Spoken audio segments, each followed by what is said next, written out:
Alrighty, good morning, good afternoon, and good evening. Happy time zone.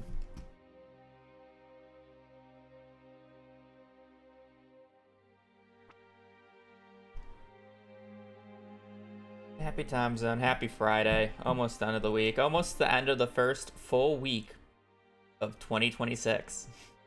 Technically, it's been more than 7 days, but first few days don't count. Almost. Oh, man.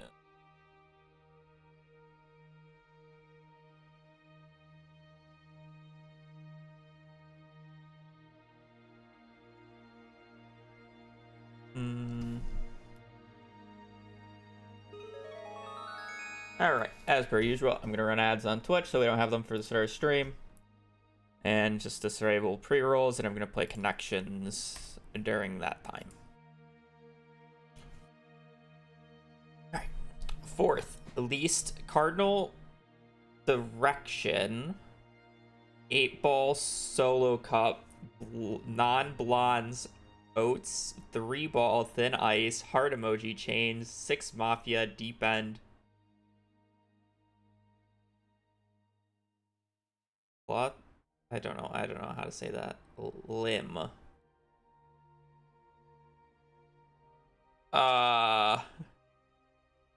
This one kind of seems really well ordered. Numbers and then directions. I don't know what 6 mafia is. I assume 8-ball is like the magic 8-ball. Thin ice. Fourth.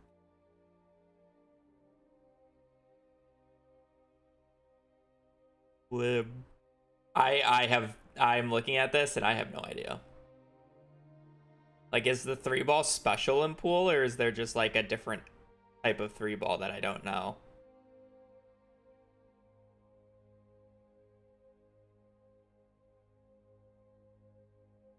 Or least cardinal direction. Fourth. Cardinal. Are there more birds here? I don't think there's more birds. I don't really know what Os is. I don't understand chains. Is that like a stage name? I don't know what Kuth is. Art emoji. Off the deep end. Deep end. I don't know what 6 mafia is. I don't really get 3-ball. I feel lest. I don't know what lest is. Non-belongs.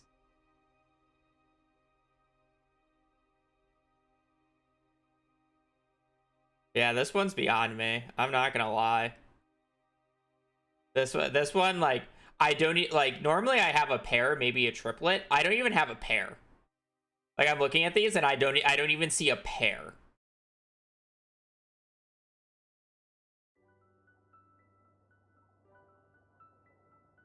Yeah, it's a Google these words moment because I don't know what half the words mean.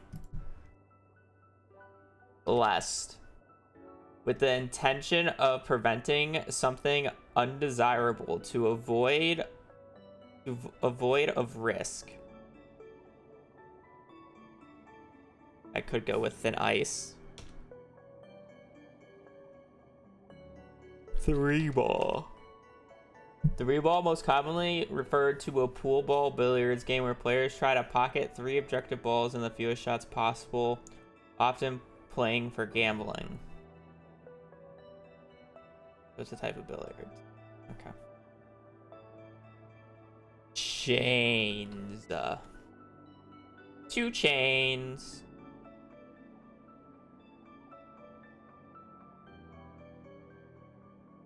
Chains itself is a puzzle game that spins the pattern matching formula. 2 chains a wrapper. Chains is apparently a game.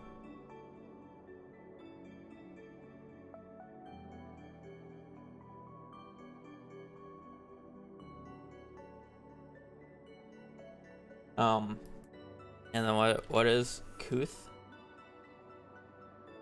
culture, refined, and well-mannered.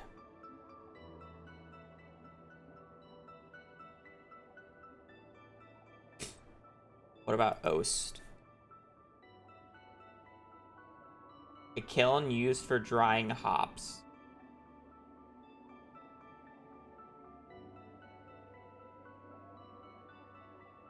Part of a brewing process.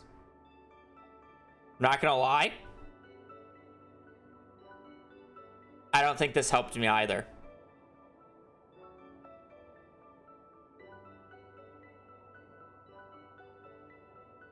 Limb. Deep end. Like...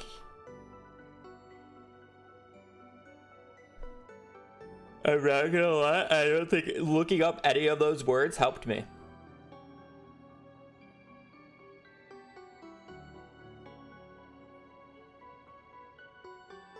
These are multiples of 2. 2 change, 4 cardinal directions, 6 mafia, 8 ball. Multiples of 2. I've already given up, by the way. Like, I don't care anymore. Like, I have no idea. One away with this, I don't care. Like, I have straight up given up. Things that are red. Okay.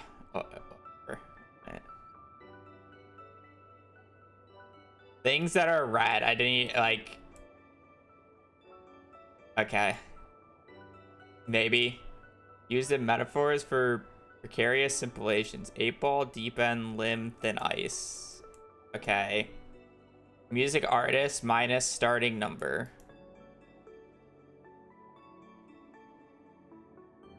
I know who 2 Chainz is. One Direction.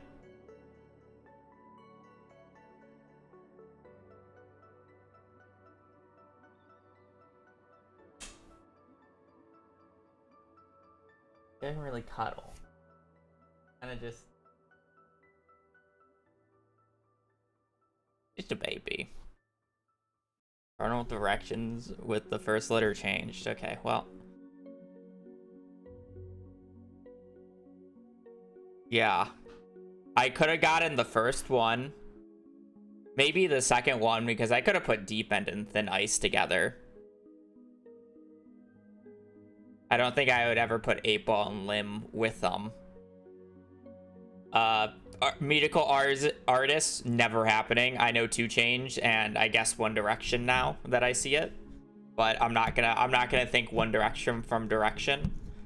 And then the last one is another bullshit one. The standard, you know, change first letter, standardized bullshit. I can't even consistently do the connections, and you want me to try to do the hardest one first. Like, I randomly guessed all 4 because I had no idea what they were. And you want me to try to do the purple one first. It's a miracle if I even finish it half the time.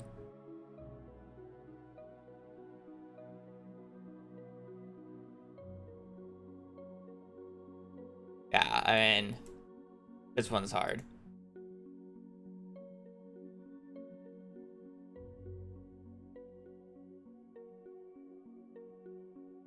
Yeah, I had to look up 4 words this day, by the way. I had to look up 3 ball. I had to look up Chainz to make sure I knew what it was. I had to look up, I guess I didn't look up 6 Mafia. I should have looked up 6 Mafia. And then I had to look up Kuth, Least, and Oast, because I had no idea what they meant. Obviously, knowing what they meant wouldn't have helped me here because, you know, standard terrible purple, or change the first letter, or change the last letter, or the absolute... Okay, they're not the worst purples. The worst purples are the ones where you have to, like, sound it out and it makes a word. Whatever those are called. Those are the worst purples. But anytime when you have to change a letter or do any bullshit is like the absolute like worst thing that you can do for a connections, in my opinion. It's so lame. No. I'm not good at these. I literally only do connections at the start of stream. Because I have to run ads for 3 minutes, so we don't have pre-rolls. I have no intention of actually playing the other games outside of it.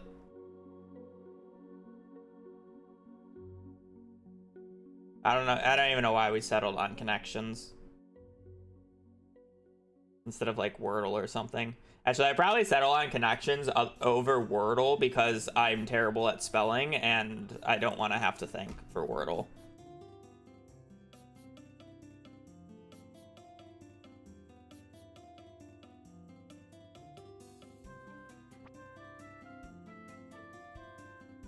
Anyways.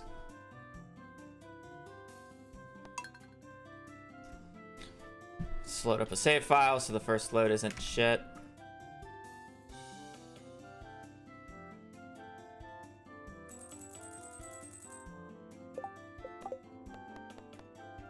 I don't know what pips is. If pips involve spelling, it's a no-go for me.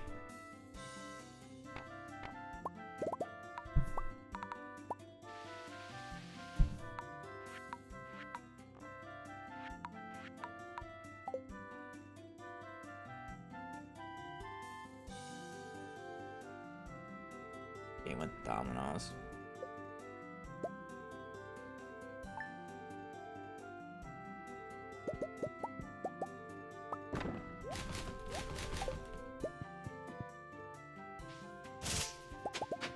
I forgot that the record button.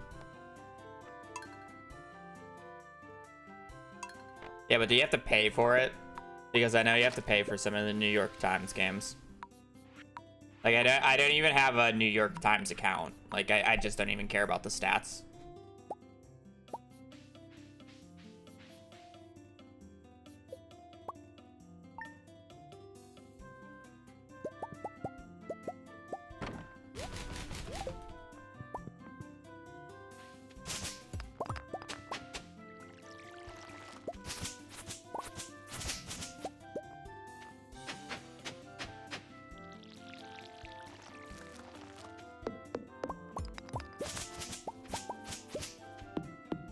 Viny Linus, thank you for the 21 months. Hope you had a good week.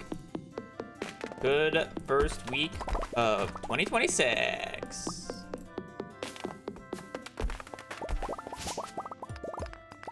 It is Friday, Poggies.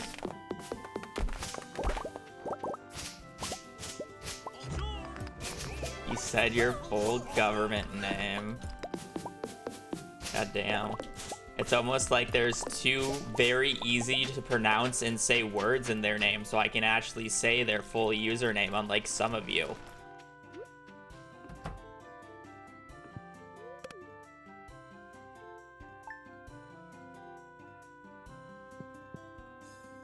Also, no numbers.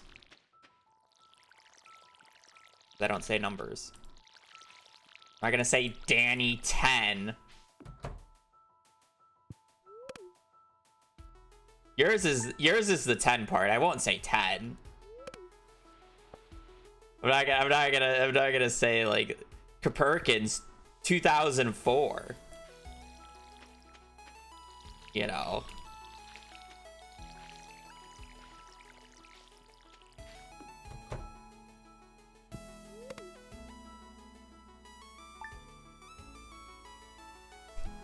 Yeah, I'm using you as an example. But yeah. Maybe you shouldn't just maybe you should just add more Y's until Twitch let you make your username without a 10 at it. And then you can just be Danny.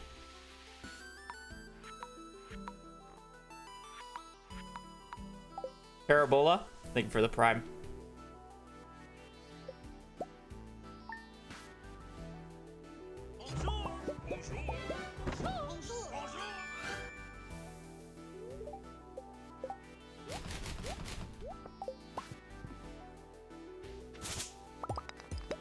didn't say the numbers. I literally just said I don't say the numbers.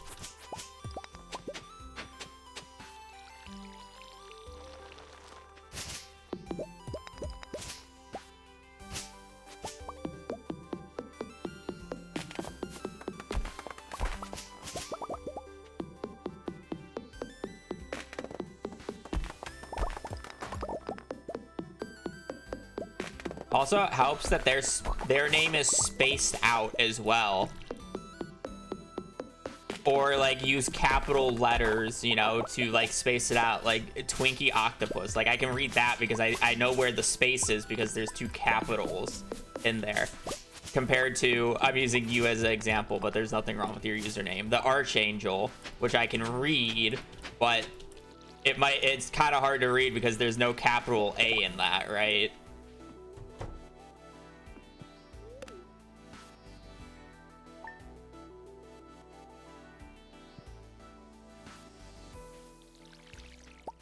You know, sometimes usernames are just easier to be read than others. And it is what it is.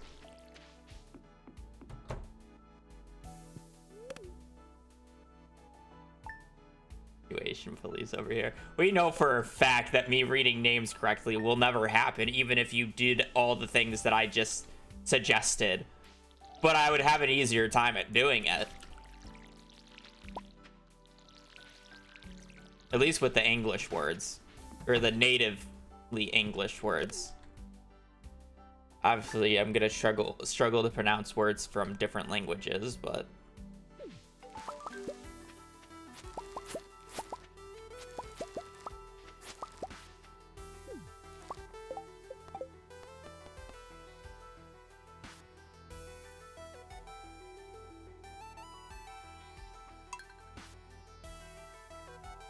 you think we want to make it easy on me? No.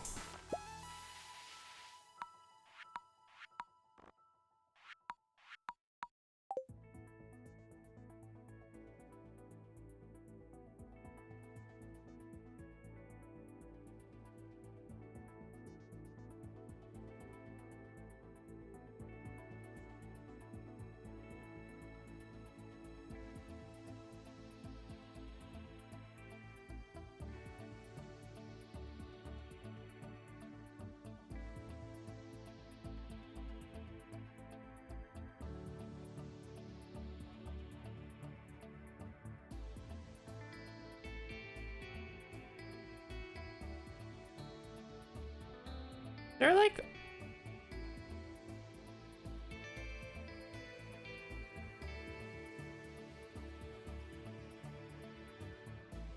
Hopefully that works.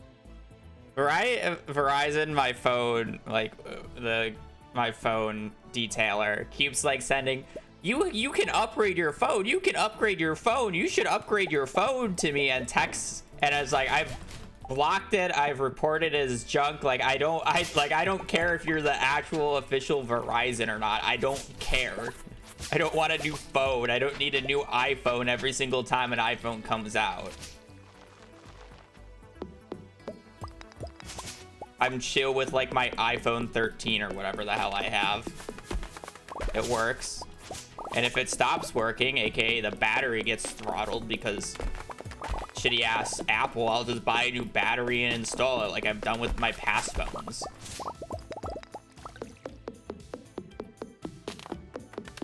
And I've been, like, trying to just block these abysmal ads for, like, weeks now, and I just can't block them because, you know, they think they own the phone.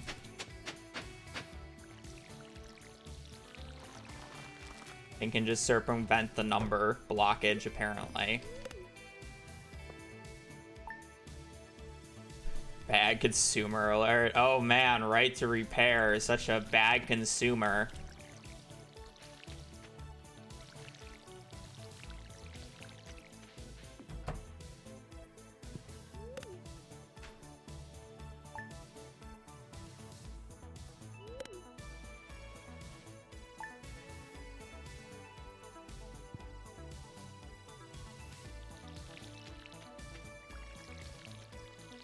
I think I've repaired my phone more times than I've bought new phones.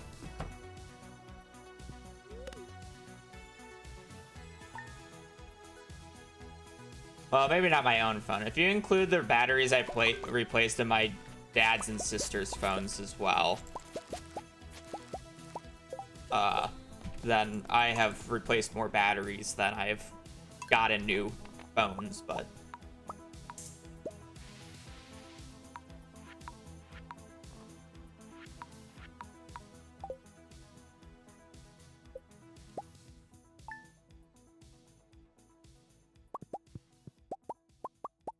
Baby girl's struggling to get comfortable. She keeps readjusting. I know, poor baby. My pillow's not in the best position for you.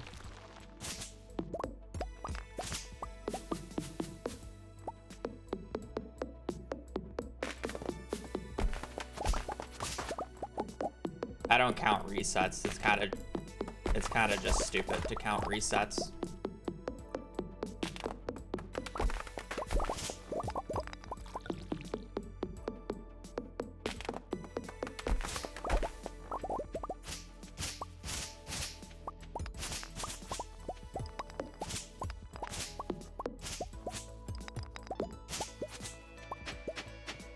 The only reason I would want to count resets is if I wanted to know what my reset efficiency was, but I don't really care about knowing my reset efficiency, so why would I count resets? Kind of sucks for the mentality to know, oh man, I'm getting really shitty RNG today. Oh boy. Oh wow, wow.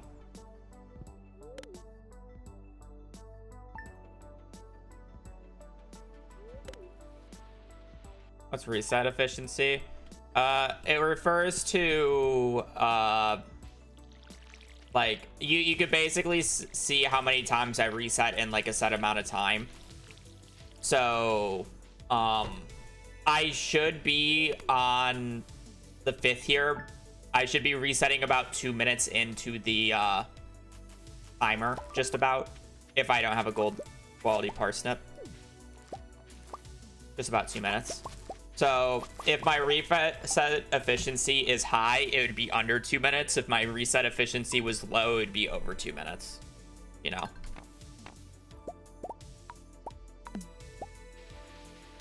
Because it's about how many resets can you get in X amount of time, because the more resets you can get in, technically the faster you can get into a run. And then you can expand on this for like overall like runs, or in the context of the route, is like I have to get a lot of RNG at the start of the run for the run to continue, right? Like it's a 1 in 21 chance to get out of the first 10 minutes. It's reset efficient to shove that as early as possible into the run, which the earliest I can do it is in like these 10 minutes at the start.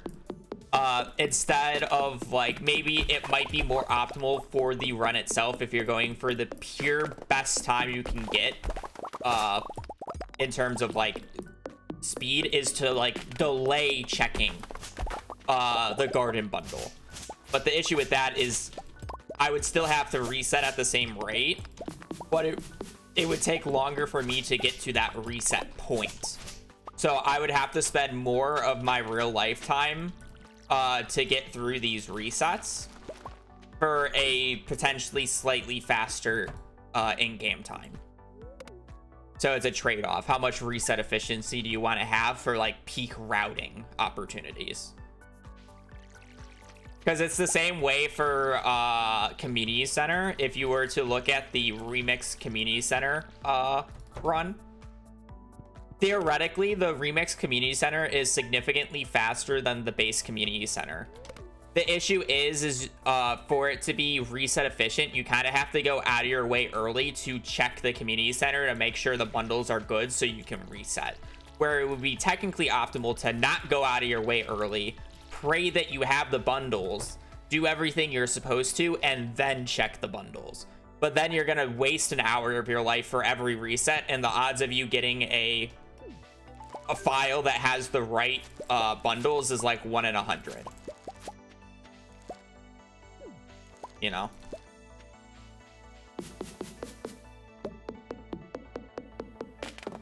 I should not be stupid.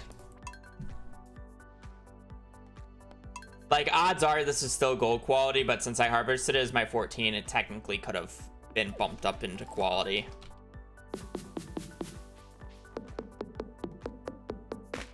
Like, it was stupid of me not to instantly reset when I harvested it. Like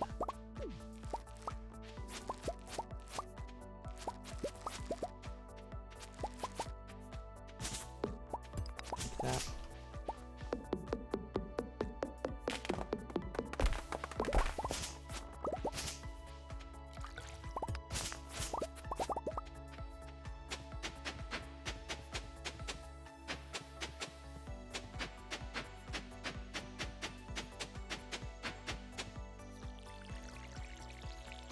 Because, like, in an optimal situation here, it's not worth for me to go out on the 6th to do the community center check. Like, it's unnecessary. I could just buy everything today that I could get, right? So me checking the community center for the garden bundle is technically not an optimal use of my time, because it would be much better for me to use that time to check it on a later date after the mines. But the issue with that is then I'm checking it an hour in, so I wouldn't know if I need to reset a 1 in 3 for garden bundle an hour into the run.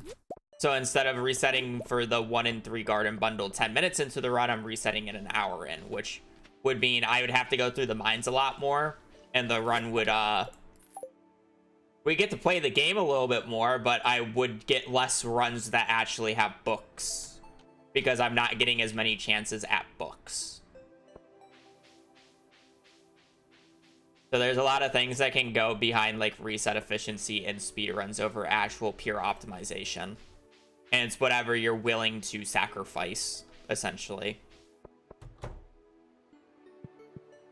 There's a reason why, for a lot of speed games, if there's a, like, super hard strategy and it's right at the end of the run, a lot of speedrunners opt out of doing that run until, like, you basically have to, in terms of it being competitive, and will only go for it if their run is, like, behind and they need to save the time, right? And it's reset efficient to go for, like, stupidly hard strats 5 seconds into the run.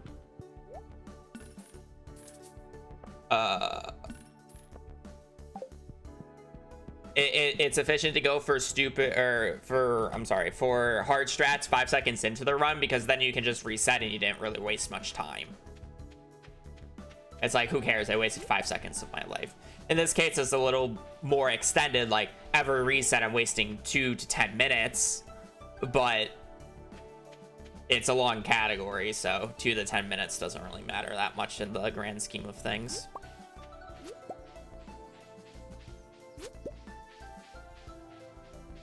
No, I don't think there's an indicator that you can use for bundles in the community center.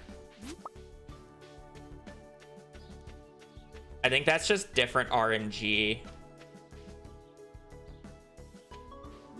Well, it's probably different RNG because it's purely based off of just the seed, right? So you would essentially need to know the seed to know what the bundles are, and that's the difference. Where the parsnips and the books have different factors to it.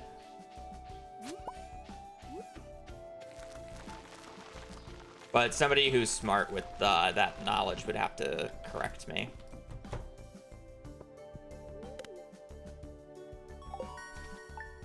Yeah. Mainly looking at the code. You can reverse engineer it to see what things use similar RNG, and can you track it down to specific lines.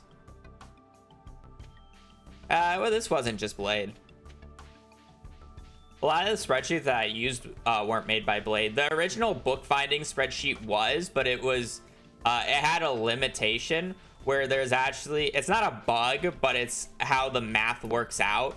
The original sheet that Blade made only worked, I believe it starts working in August 2026, and I started running this like over a year ago. So it's like when I first started running, I had to switch my computer date to past a certain date for it to functionally work. Where I believe Alexa made it so it could work in any year, but there's a potential rounding error, which I end up calling 1%ed. There's like a 1% chance that the fall and winter books just don't work properly. And it's off by a rounding error. Which Blade Sheet technically doesn't have, but Blade Sheet doesn't work until, you know, a certain time in 2026. Or maybe it's 2028. It's a date in the future still. So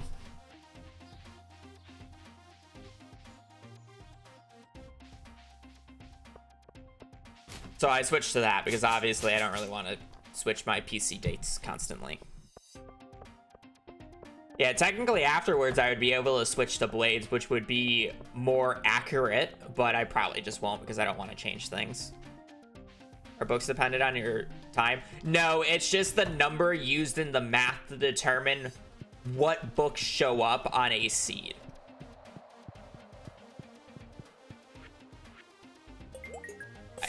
I really can't explain the details because I really don't know myself very much.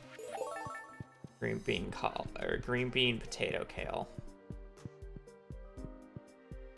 But it's not, the books are seeded, but the seeds change at a certain date because the math involves a weird division, I believe, and then the number becomes weird.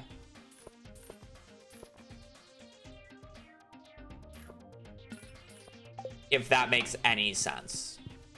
Because of how the numbers are divided and multiplied, once the seed reaches a certain number, it works, but before the seed reaches a certain number, it doesn't, and the seed doesn't reach that certain number until I think it's August 2026, but it could be August 2028. I know it's August, which hasn't happened yet. Because your seed number is determined by the number of seconds past the date in, I believe, 2012, which was when CA first started making the game. So the seed numbers just haven't gotten big enough yet.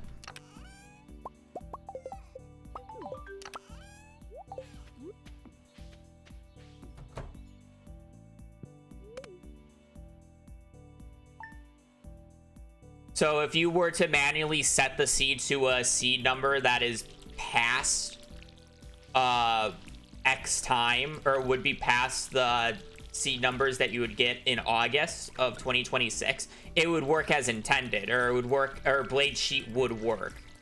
But again, because the natural seed generations numbers are based off of your system clock when you generate the seed, they're currently not large enough to generate the proper numbers that you need for it to be consistent, or for the math to work consistently. Because it's not 100% like concrete math, it's estimates to give you a range.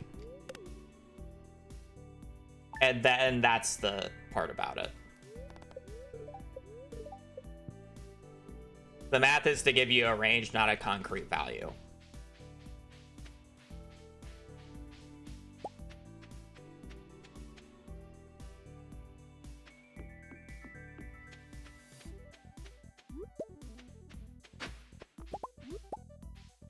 Like, I can tell you, I'll get a book on winter 5th, and then I will most likely get a book on winter 26 here too, and then there's a 50-50 chance of me getting a winter book on, or a book on winter 28th year too. But I don't know for 100% I'm getting that book on winter 28th year too. It's a 50-50 to me, from looking at the range that I got from the parsnip value.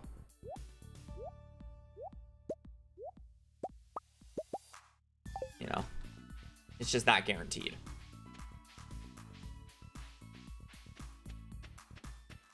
And that's why there's rounding errors as well. when I say like I can get 1%ed. It's because of a rounding error.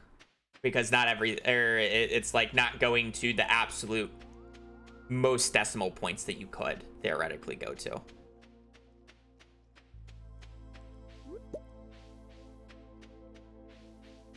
Yeah, but checking the predictor is banned in speedruns. So, I can't.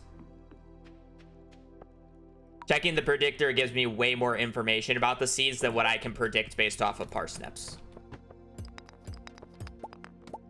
It's also a third-party tool extension, you know?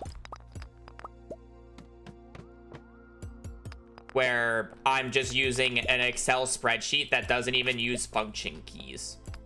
Because you're technically not allowed to use an Excel spreadsheet during a run that has functions in it. I basically just have static numbers, and it's just a series of images on my monitor that tells me, hey, look at this.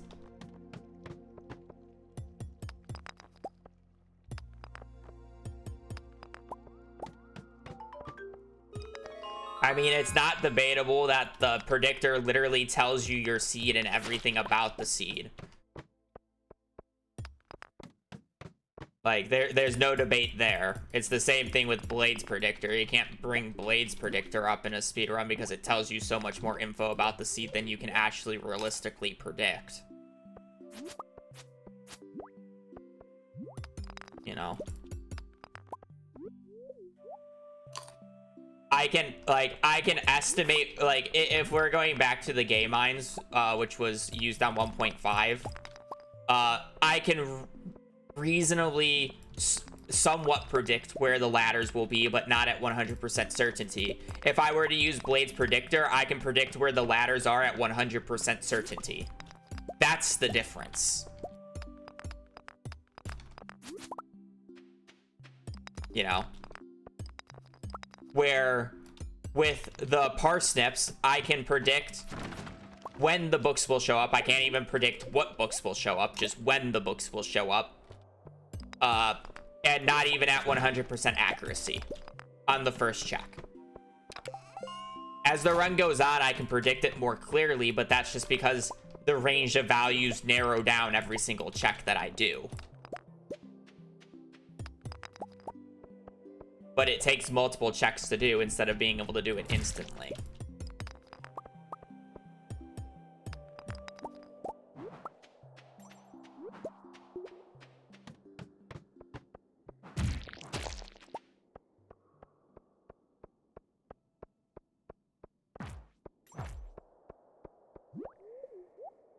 And it's like, we can agree to disagree on, like, things. If you don't think it should be allowed, it's like, okay, that's fine. But it's allowed, so I'm going to use it. Because at the end of the day, speedruns are meant to be a enjoyable hobby and not, like... Or you're supposed to have, like, fun with speedruns. It's a hobby. You know? So I'm gonna do what I find the most fun. I find it very fun to just use these spreadsheet predictors over using an actual hard predictor like the Stardew Valley predictor or Blade's predictor. And that's the majority of the sentiment in the speedrunning community itself. So that's what we base the rules off of. If you want the example for the Minecraft community, they allow calculators because guess what? They enjoy calculators. A majority of them enjoy calculators. Some don't. Some don't. And that's fine.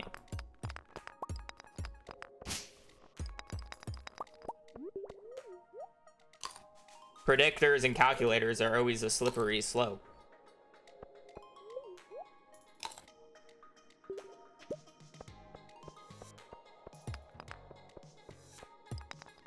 It's the same thing with animation canceling, right? Some people view animation canceling as a glitch and they don't like it very much. But the vast majority of the speedrunning community very much enjoys animation canceling. We find it makes the game much more enjoyable, right? So that's why a majority of speedrunners play the game with animation canceling. There is a category without animation canceling, but you'll be you'll struggle much harder to find active runners who don't run with animation canceling because a lot more people don't find it as fun.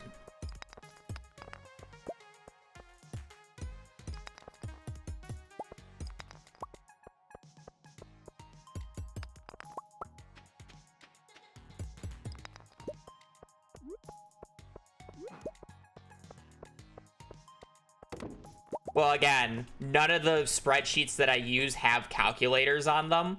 They are spreadsheets with raw numbers. Like, there's no functionality on them. And the functionality on the spreadsheets are not allowed. So essentially, they're just a giant picture. So it's like it's a picture kind of in like a database format. Which, again, yes, can be a slippery slope. Which is the exact same slope that Minecraft speedrunning went down, by the way. But it's like, what do you allow at that case? Because it's like, oh, we shouldn't allow spreadsheets or notes then, because if you're not allowing me to just basically write down a bunch of notes, because essentially it's just a giant notepad at the end of the day. It's just a giant notepad is what I'm working with.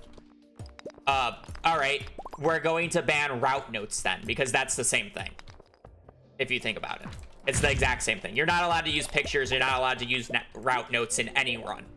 Because if you're banning what I have as a spreadsheet, you have to ban those because they're theoretically the exact same thing.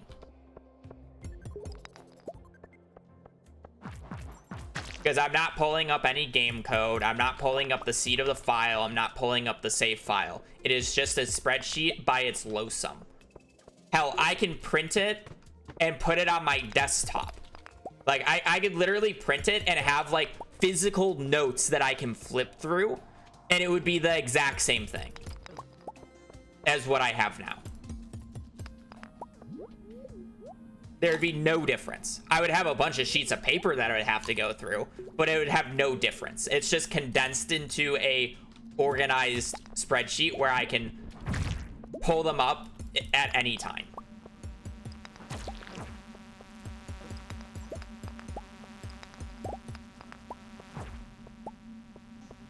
And it's organized to only have, like, important info, so I don't have a bunch of junk info as well. It's very hand-selected. I actually really wouldn't be that many trees, but yeah. It's not that big of a... Oh, gee, I don't know why I'm not just, like, doing this.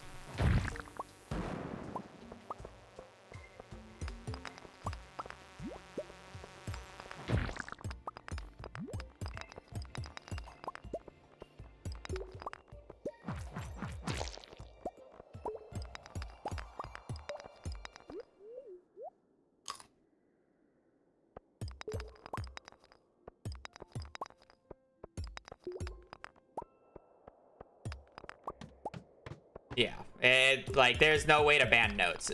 Like, I was being very, like... I'm like giving... I was giving the extreme answer, right? Like, obviously, we're never gonna ban people from using notes. Like, that's just a stupid idea.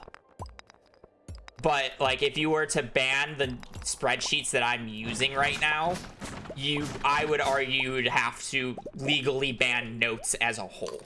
Because that's what they are. Now, if they used calculators and, like, could... Like, if I were to have a note sheet where if I inputted information into it and then it spit out the seed of the file for me, that would not be allowed. But it doesn't do that. I have no idea what the seed is. Because I don't need to know what the seed is for these predictors to work. It gives me, like, the common occurrence. Like, it doesn't even use the seed. It just bypasses it. It doesn't need it.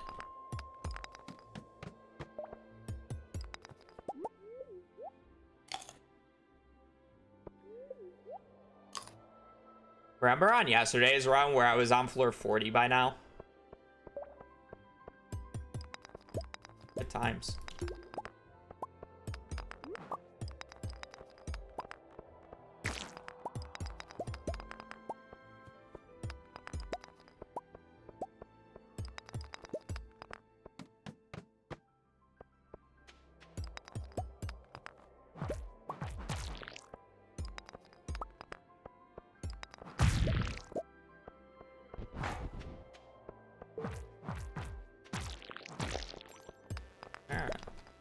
I get my 15%.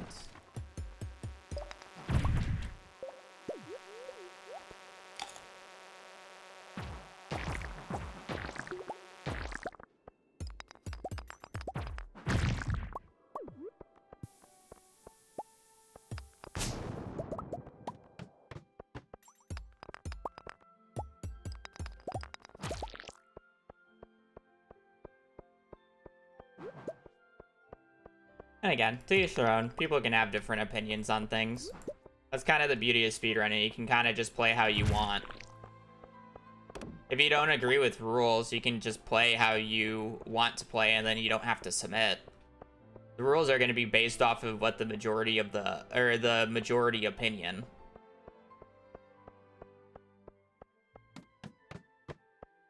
I should say the majority opinion of runners. Sorry to say, chat, but just because you watch people do runs doesn't really mean you get to have a say on the rules of the Stardew Valley speedrunning community. If that were the case, that would be stupid, because it's for the enjoyment of the runners, not the enjoyment of the watchers.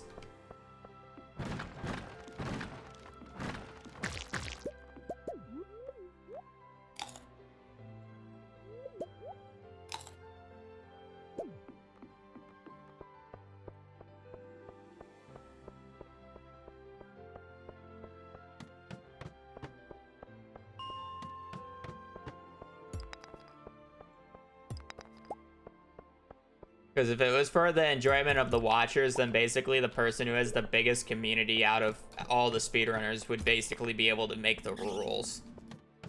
Which is stupid.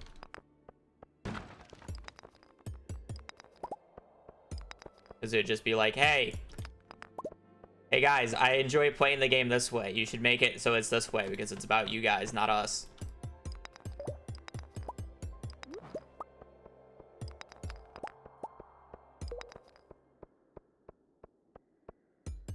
How stupid is that?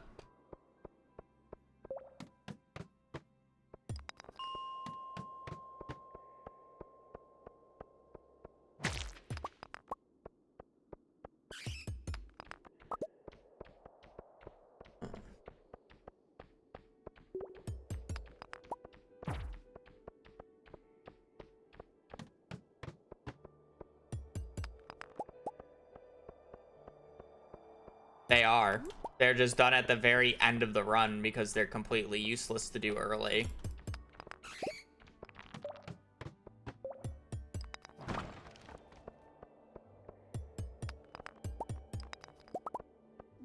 And you can't do, and it's easier to do them all at once you have all the cooking and crafting recipes instead of trying to do them throughout the playthrough, other than, like, you know, very key specific items. Like, I'm not going to go the entire playthrough without crafting a chest.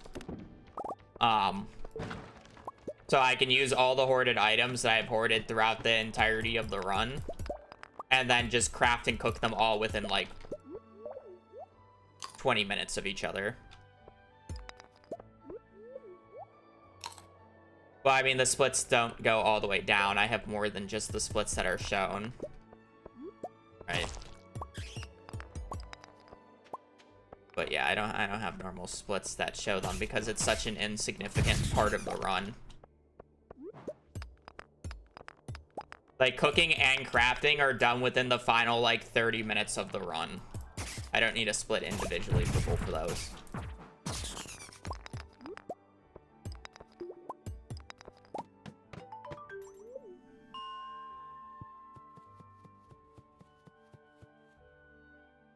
Okay, why did Nightbot delete your message is the real question here. What did you say? Oh, you would put E by itself.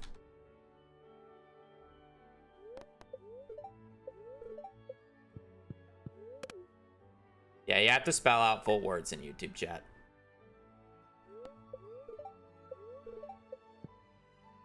If that rule sounds stupid, take it up with how shitty YouTube's auto moderation setting or default moderation settings are, and how anti-streamer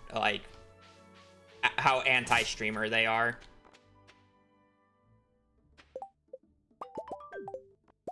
It's not my fault that there's not an automatic blacklist filter on YouTube itself, where it blacks off commonly used bad words as well as people trying to circumvent it by placing space or putting spaces between letters. God, how shit is fucking YouTube moderation setting? I'm talking like by default, you can say anything that you want on YouTube chat, and there's no default moderation bot on YouTube chat. I had to manually go in and put blacklisted words through a third-party bot because YouTube doesn't have that by default.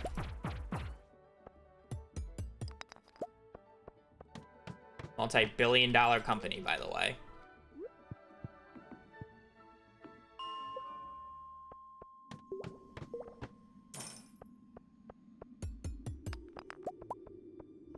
But it's kind of dumb because then you get people who just randomly get banned for putting R by itself instead of like fully spelling out R-A-R-E.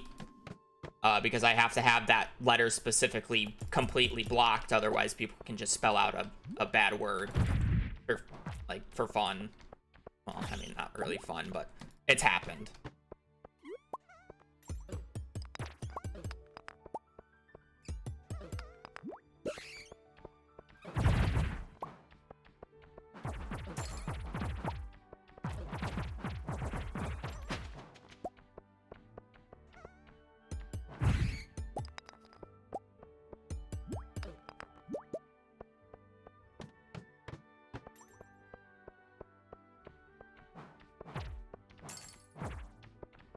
I mean, to be fair, YouTube has always been losing money, and I don't know if it's technically losing money still.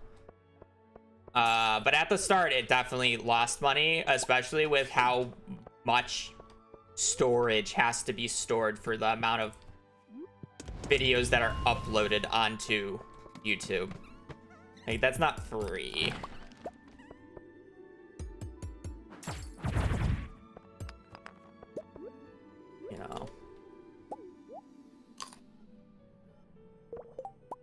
That's like, oh, I do have.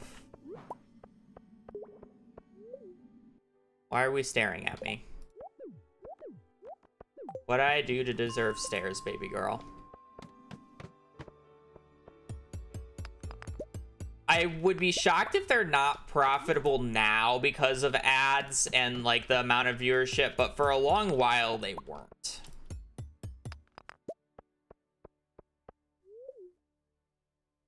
Yeah.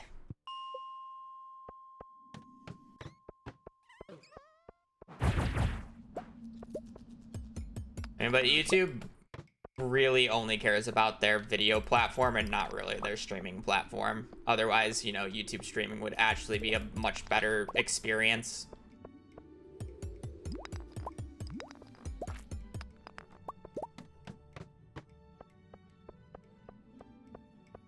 The main thing YouTube streaming has going for it is the fact that the player is much better and the fact that you can put it on a fucking TV.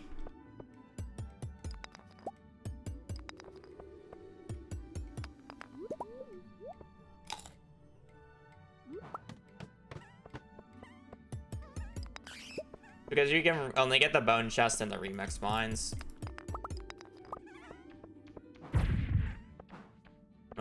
Make the most money from selling data. Well, I mean, like, every online company does that.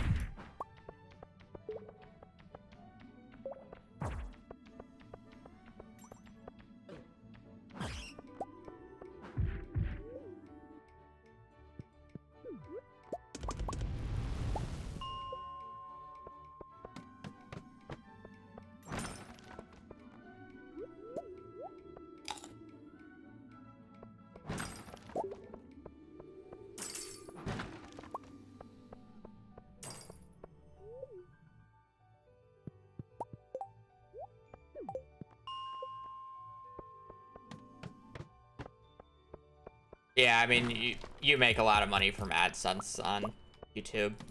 Like, I am very curious to see how much money I made last month on YouTube once it actually hits my paycheck.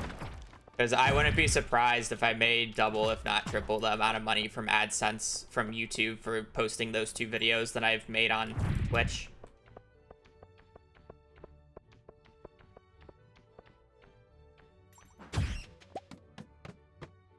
I would not be surprised. I guess I would be more surprised if it's like oh, I didn't do that right. I'd be surprised if it's triple, but it should be at least doubled.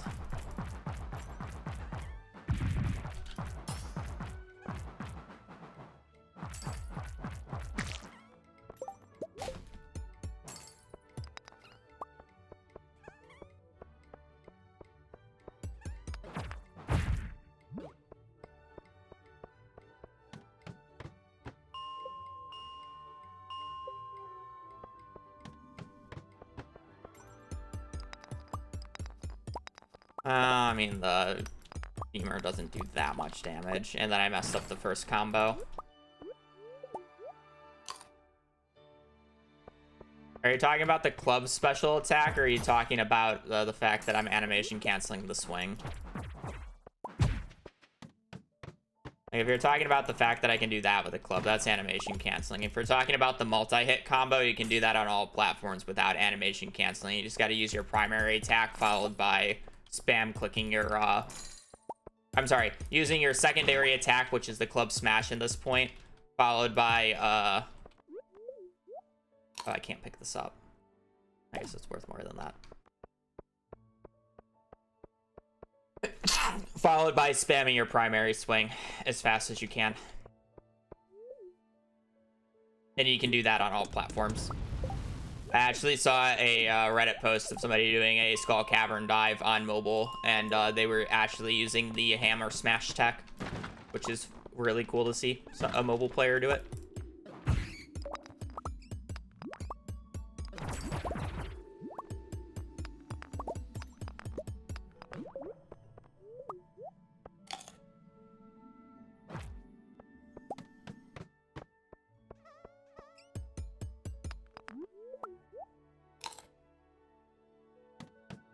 I need a total of 145 copper.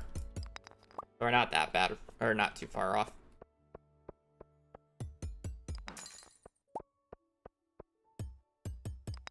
Okay, if you...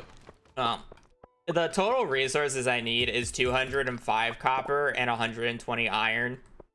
But 60 of the copper goes into furnaces, so once I craft the furnaces, I only need 145.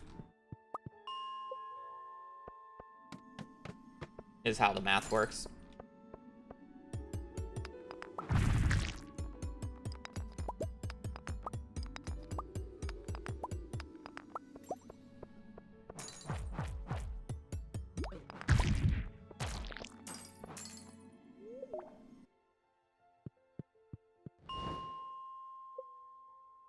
YouTube has much better ad targeting than Twitch, so that's why they can get more money from charging for ads than Twitch, where Twitch goes with the shotgun strategy of just forcing everybody to watch as many ads as possible. That said, I really don't know how bad the ad apocalypse on Twitch is because I pay for Turbo. So no matter what channel I go to, I just don't get ads whatsoever. So it's like when people complain about ads, I really don't get it on Twitch because it's just like I just have Turbo, so I haven't had to deal with ads in ages. You need 11 more iron. And I don't even think I have like an absurd setting for my ads on Twitch, to be quite honest, compared to what it could be. I think mine is 3 or 4 minutes an hour, and that's the bare minimum to be able to get the increased amount of payout. Because if I run any less, I won't get like, the large portion of the ad revenue that I could be getting. And I'm sorry, but I do this for a living, so I need to make money, and I can't just run no ads.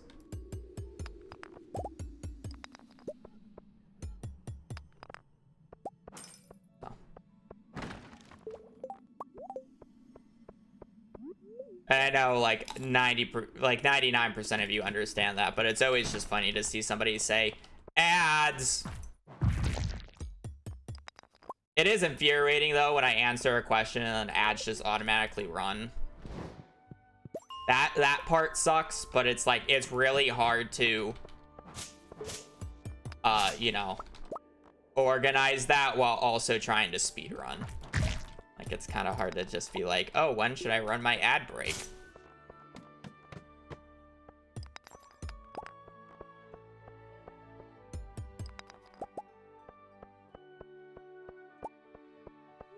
And bad luck days, this monster? No, bad luck days have no effect on monster spawn rates.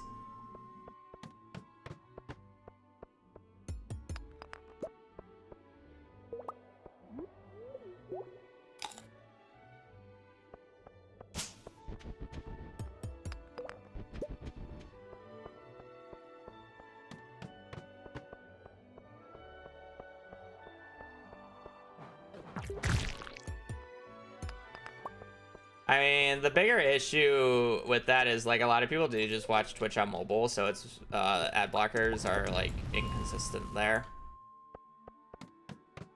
You know, a lot of the ad blockers for your mobile devices you have to pay for it, so it's like, why don't you just pay for turbo at that point?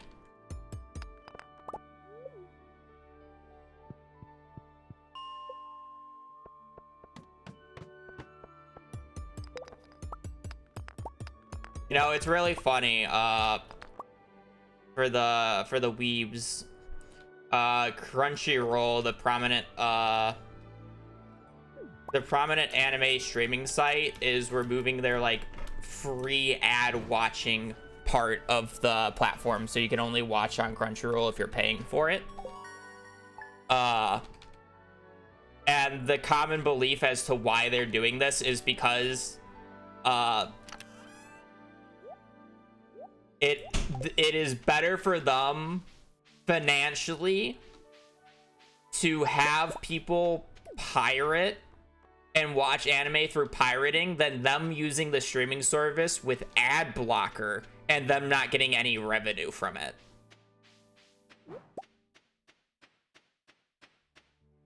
Because if you watch, you're using their bandwidth and their money.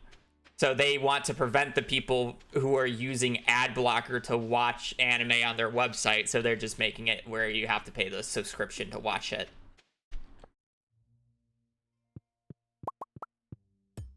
Which is an interesting move. Because the people who are gonna, you know, pirate are gonna pirate it anyway, so it's like, what losses do they have? They technically save money. I don't know how their support's going to look anymore. Yeah, but then you lose. It's more about the potential of getting a new viewer in, right? Because it's like they want people on their site for numbers and advertisements. So if those people disappear, what are their metrics going to look like? Would be the next question. And that's the interesting thought process behind that. And they probably have the numbers behind the scene and they think it's worth it. How it will play out, I don't know. But they believe it's worth it, so they're gonna do it. Well, yeah, no matter what, they're gonna look significantly worse. I don't need that. Sell that. Oh. I made a mistake. Oh. I was wondering. Oh, fuck. Fuck. This is what happens what I get for ranting. God damn it. This is like minus a minute. I would have lost this time because I needed to farm more coal. I'm stupid. But now I have to walk all the way back. I can pass out. Yeah, I can pass out at least. I don't really care about losing a little bit of money. I sold everything.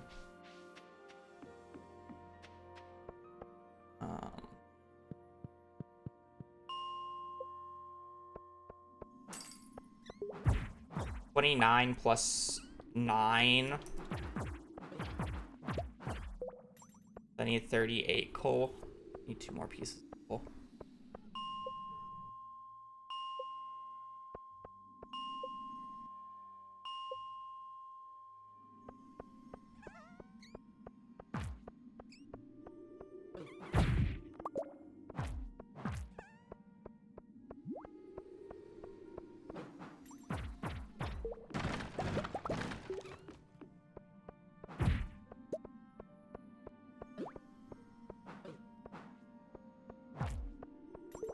Alright, well, we get to do fun pass out strats, so we haven't been able to do.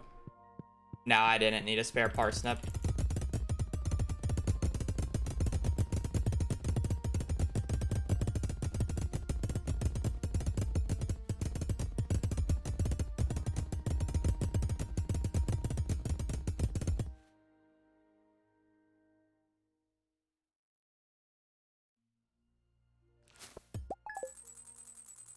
Oh, I didn't level up. This is kind of bad.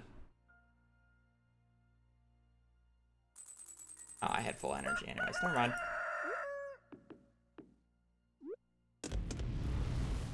Why I had full energy? Level up. How do I have full energy?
Well, normally, I don't know why I actually had it in that place, but when you pass out, you're supposed to wake up with half energy, unless if you level up a skill, which then you would wake up with full energy no matter what. But I didn't level up, so I don't know why. Unless if I did level up and I just didn't notice.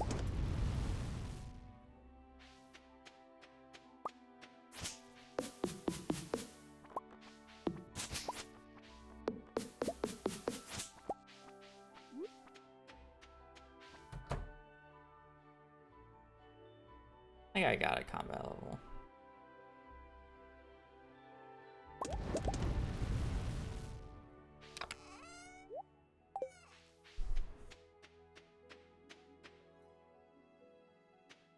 I don't know why.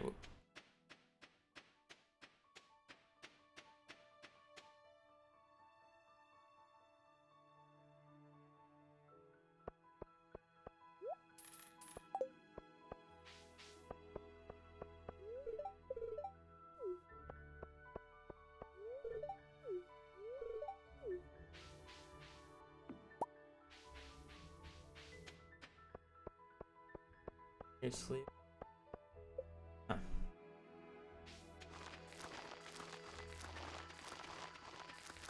Oh, you want to know what?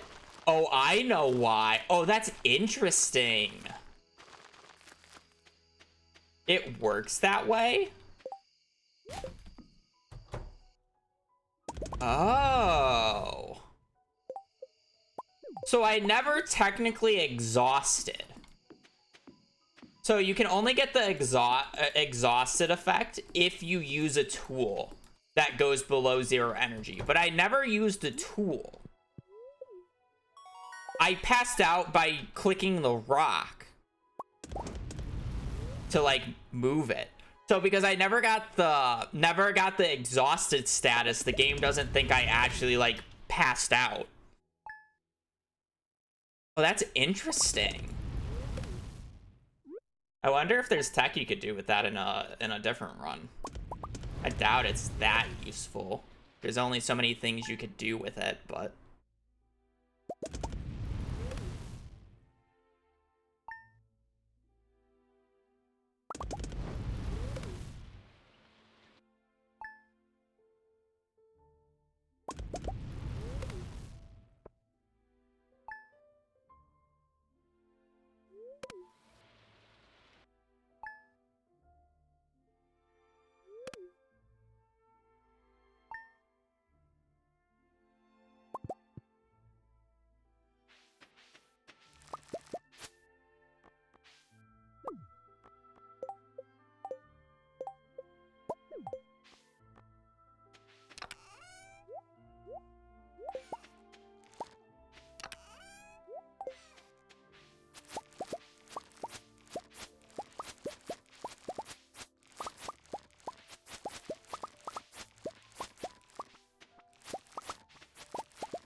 I think so. There's some weird changes with the chest, though.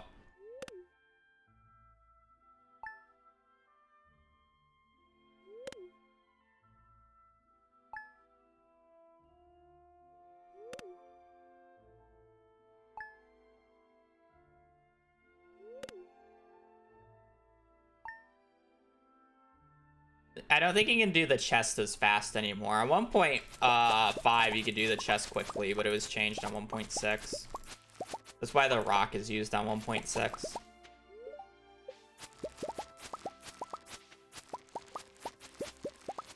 We use it a lot in CC.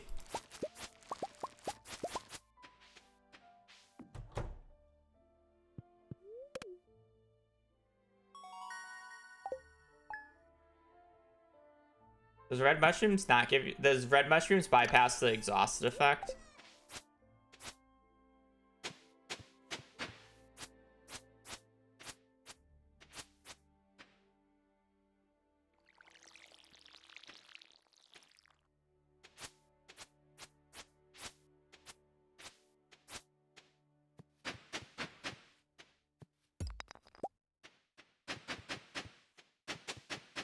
Because in theory, you could eat sap then, but that's probably too slow.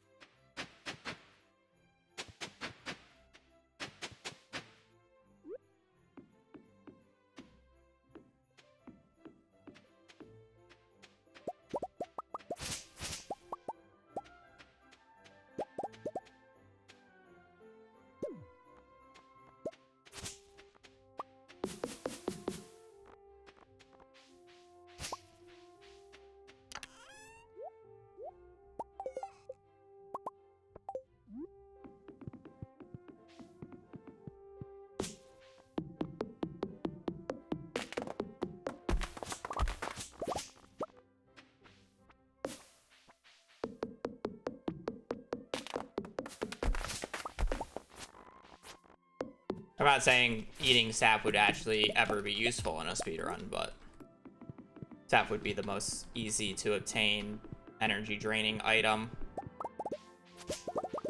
Saying that I'm pretty sure you would have to eat 10 of them to pass out because you need to get to minus 20 energy.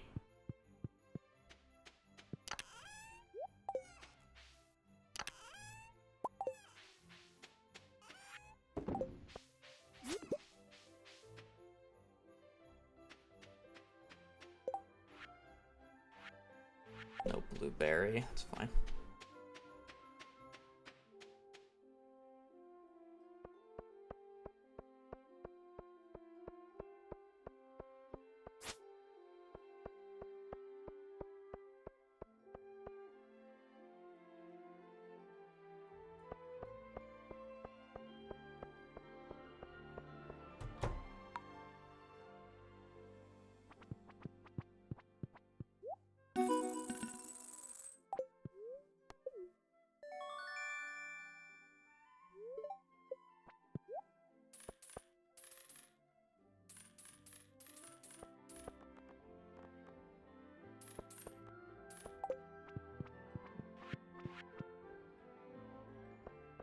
Yeah, I mean, like, I don't think it would ever be worth doing it over, or doing it for anything other than red mushroom and,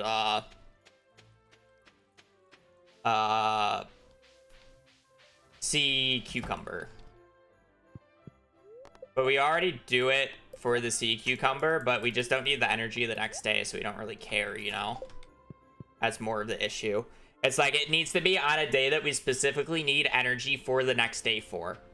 But for basically every other run, it's already like, oh, I passed out in the mines. Since I was in the mines, I probably hit mining level 1 or 2, so I don't really need to think about it, right?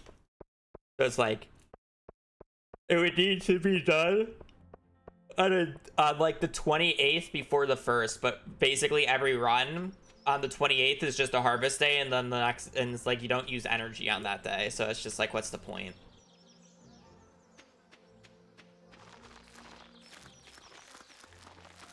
That's more of the issue. I just don't think there's any point of it.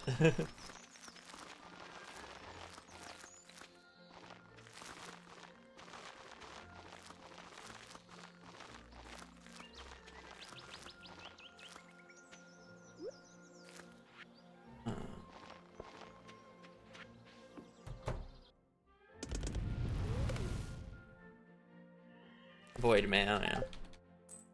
Yes, it does. If you have a 4K monitor, you can basically see the entire farm from your house. To put it in perspective, if you have a 4K monitor, like a true 4K monitor, you can see the entirety of the spiral floor.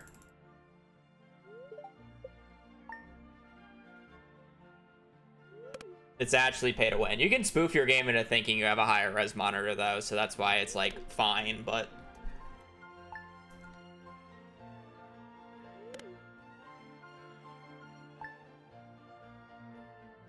there does become a point where the game looks bad if you have too much zoom, though. And it's like, I use a mixture of being zoomed out for competitive reasons, but the game's not zoomed out enough where it's just unwatchable.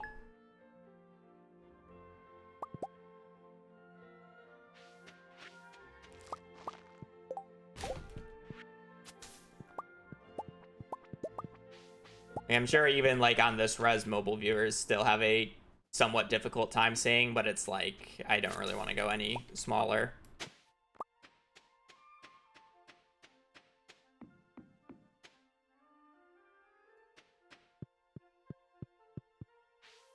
Matter if your computer has more RAM. I mean, you can just install more, so it's fine. Install more RAM.com.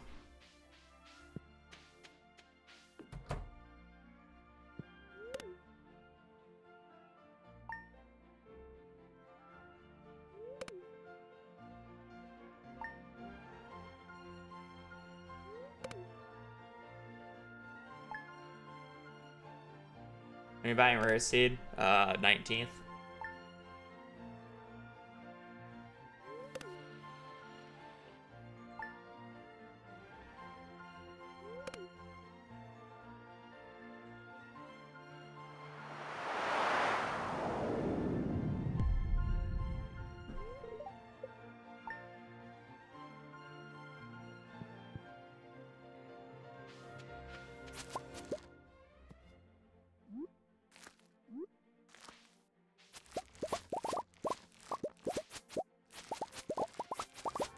That's a close meteorite.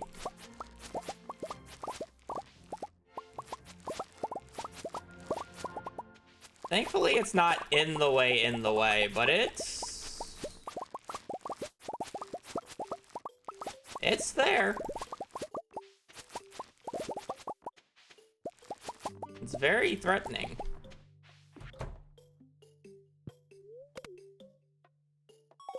Would have been really annoying if it landed more south.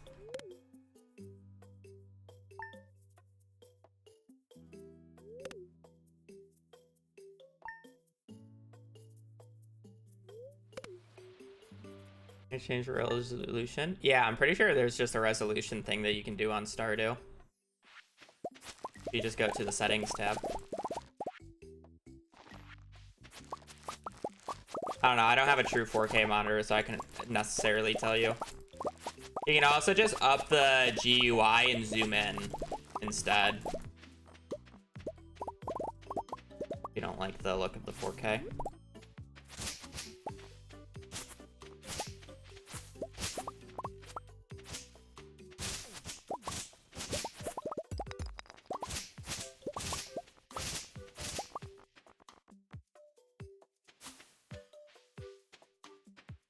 For this run, books. I've already gotten past the early game moment.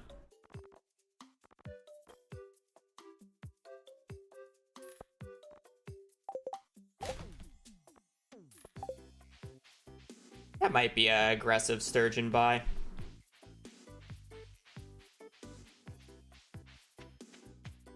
One less fish I have to worry about early, though.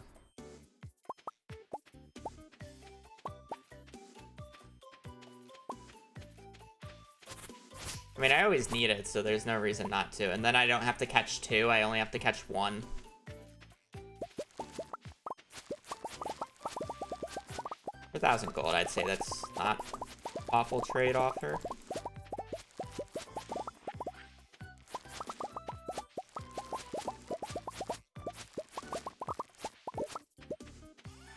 Just so we know, book check it is in its own year 2, by the way, so.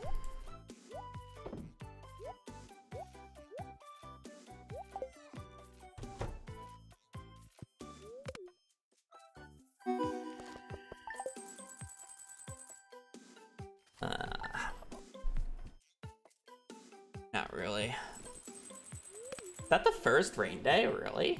Or did it rain on the 18th and I wasn't paying attention? Obviously, I'm not counting the 13th rain day. Oh, no. Definitely.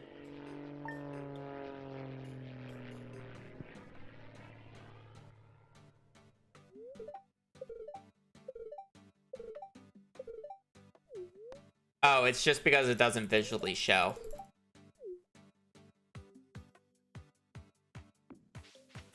It only shows so many splits beforehand. Otherwise, I'd have to have a bigger timer, which it's already pretty big.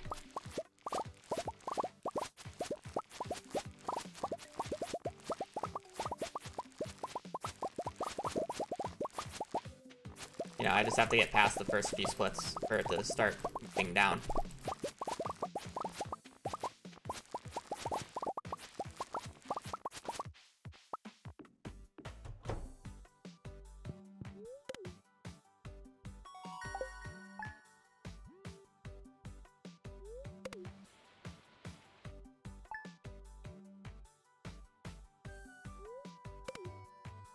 Oh, did it rain on the 3rd? Had to. 3rd. Oh.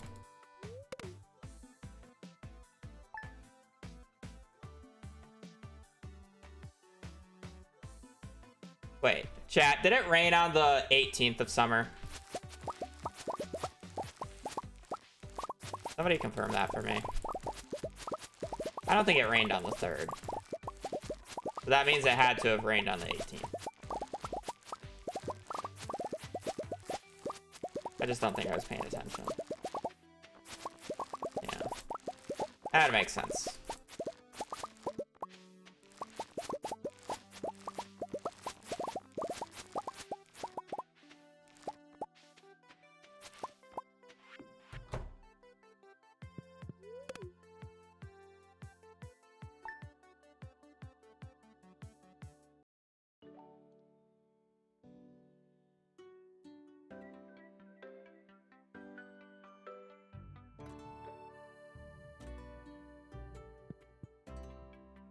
Is if it rains on the 2nd of next year. I'm in no rush in this morning, that's why I was able to just look at the notes super quickly.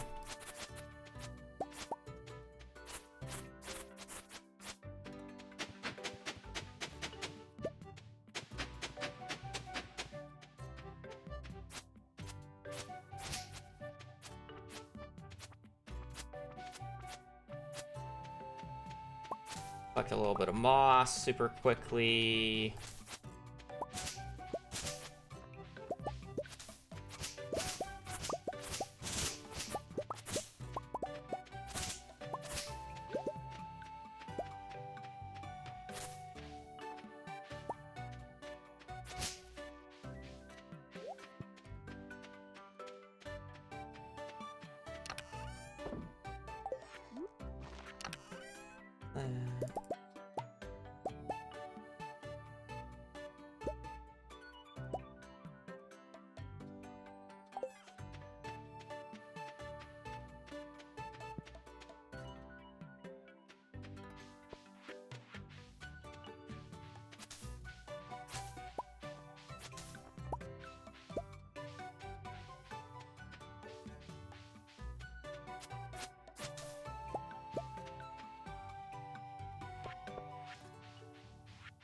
Boom. Boom.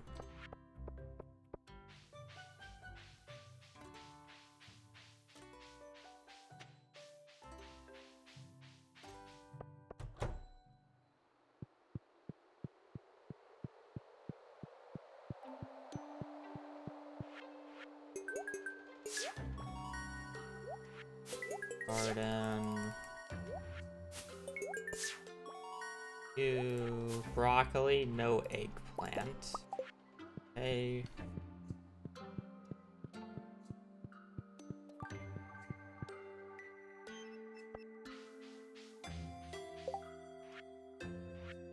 Home cook, forager, spirit sieve, winter, fodder, engineer, blacksmith, treasure hunt, master.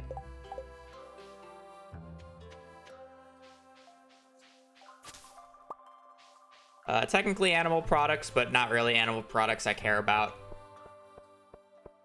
Or not the rare ones. I just need to get a bunch of eggs and milk. Doesn't really matter, so.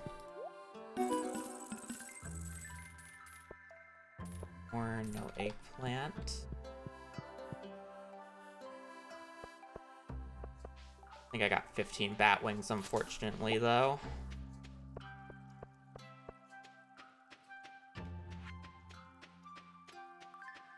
Animation cancel. You literally just animation cancel and it lets you start walking. Okay.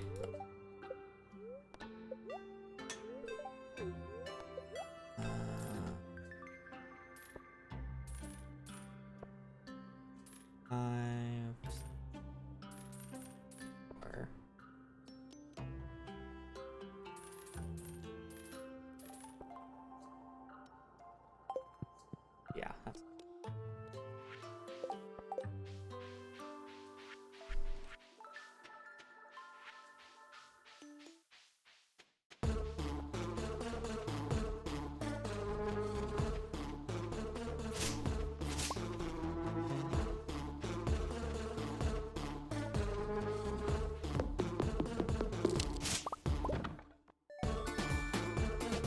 Yeah, it's pretty normal.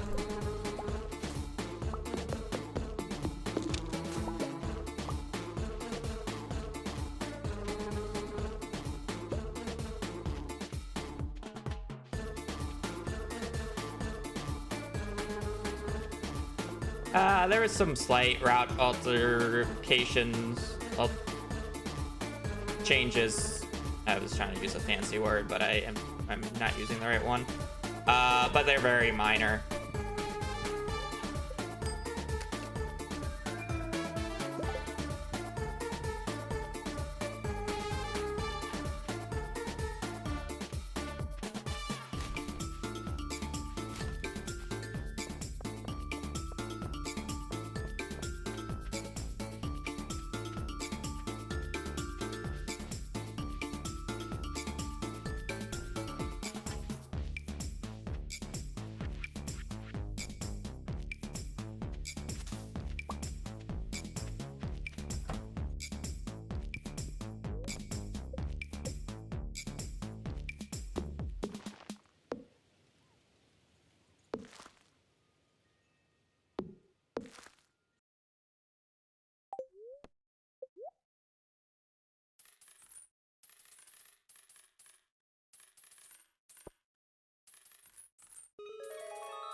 boop.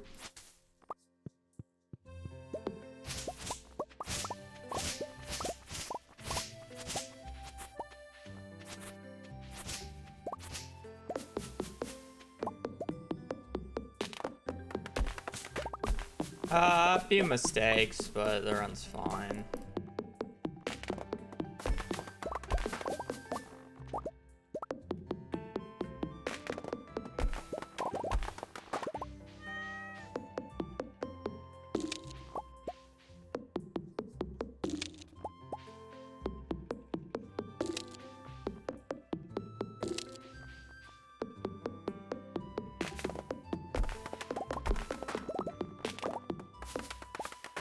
And for good luck.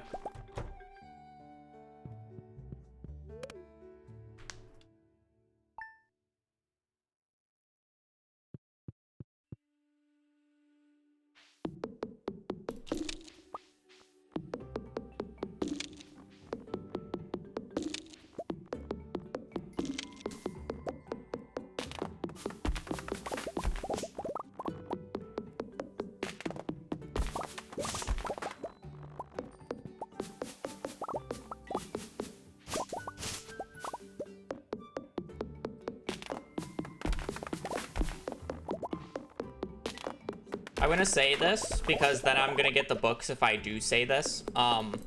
This will be the last stream for this week, if I don't get the books. I do want to watch the MCSR playoffs that are the next 2 days, Saturday, Sunday. That said, if this run does get to Ginger Island, I'll at least do Ginger Island tomorrow because that's fun. Where I will probably still just take Sunday off because I don't want to do Friendship if the run continues after that. But I'm willing to play Ginger Island over MCSR if the run gets there. And I gotta say that because now the game wants to ruin my day off. And it's the calculated plan.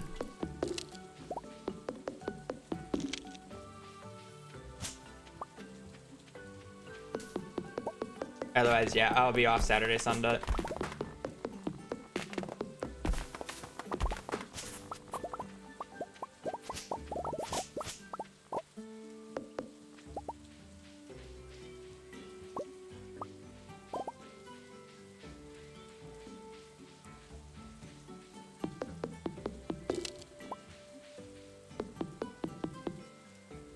I already have all my sprinklers down, so I don't really care where the meteorite lands at this point.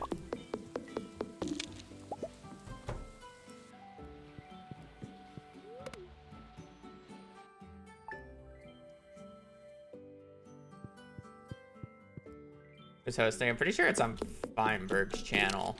Which we had an interesting discussion about this. It's like if and when it gets big enough, it's not. I feel like it's just a when, not if. Are they gonna keep it on his channel, or are they gonna move it to like a official channel? You know, because it's like it's good to start off on like the most popular MCSR player's channel, but it's like once it becomes its own thing, it really needs to become its own thing. You know.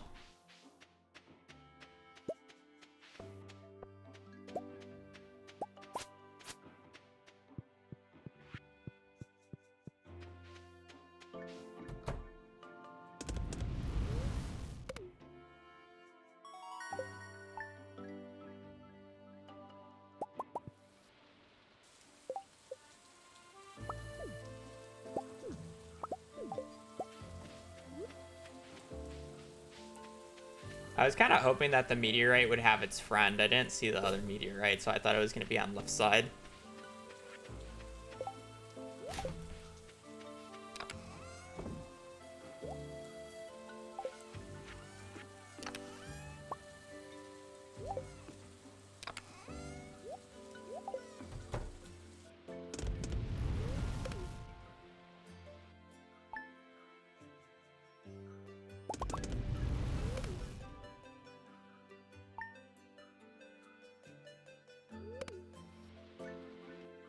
Yesterday was books, I believe, yes.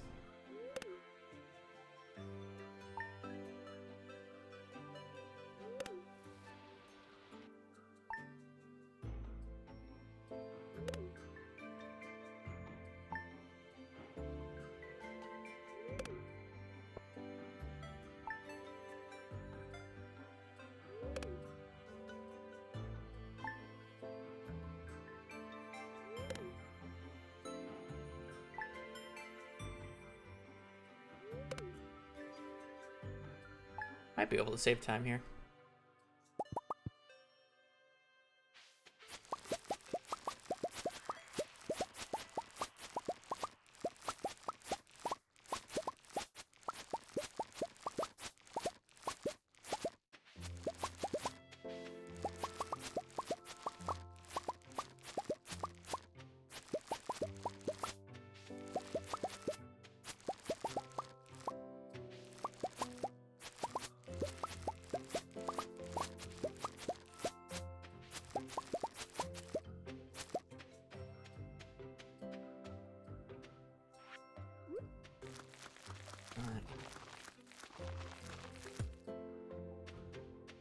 -6, so I need 94.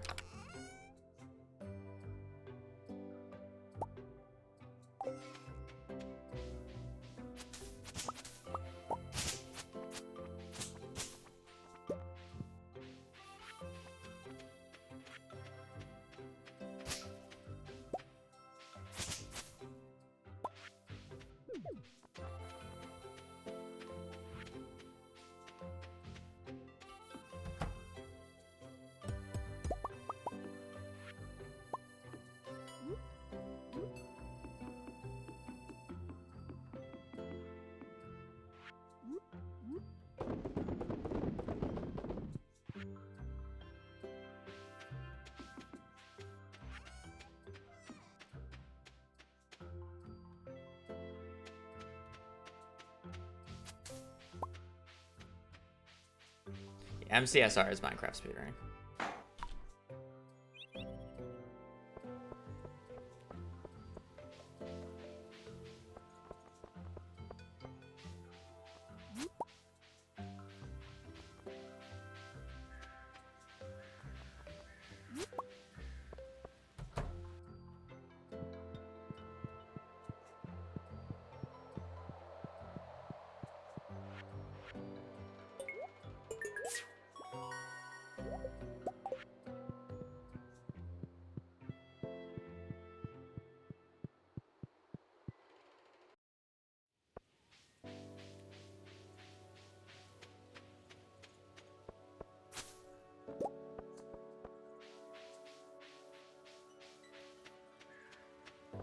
Are you saying you hadn't done too much on MCSR?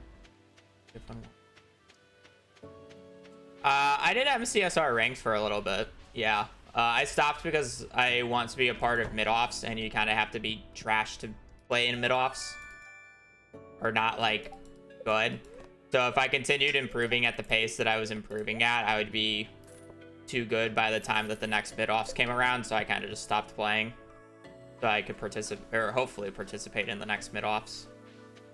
Which is basically just a streamer event of new people who are interested in Minecraft speedrunning do a tournament bracket facing each other, essentially, while being coached by a actually good runners.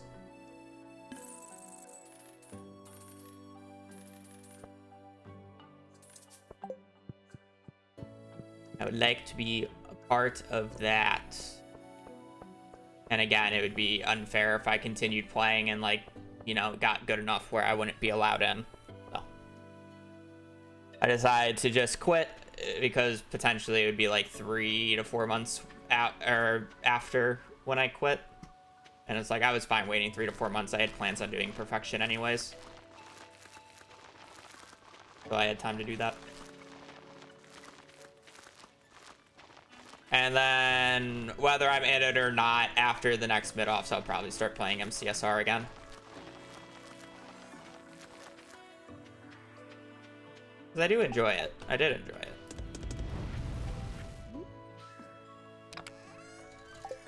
How's that? I will need a... strategic nerfing. Yeah, but I mean, like, if you just play anything long enough, you'll get better at it, and that's more of the issue.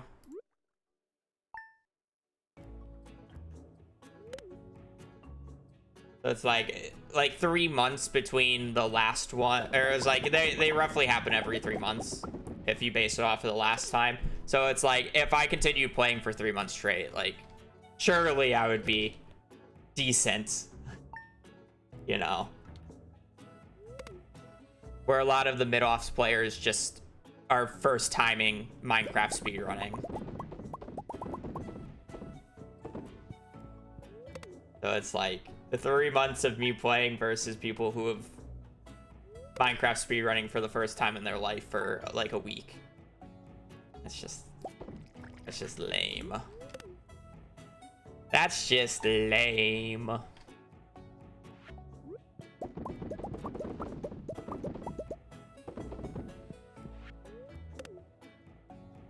So it's just easier to stop. But yeah, once that happens, I'll probably be doing a combination of CC speedruns because I would like to actually push for the sub 2. And Minecraft speedruns once CC runs die and I get bored.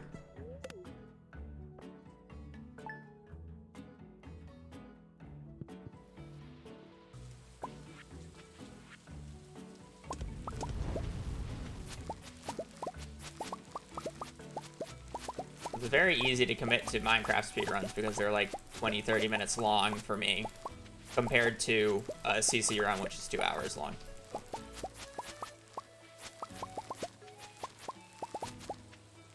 That'd be a good combo. Start off with CC, end with Minecraft.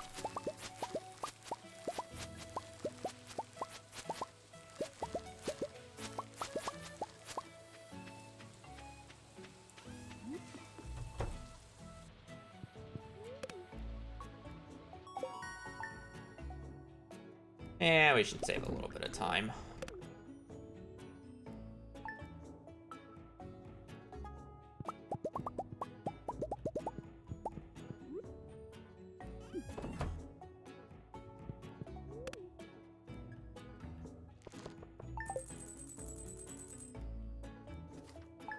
Takes me what, like a minute and a half to do this day? We'll save about a minute, which is pretty good for saying that.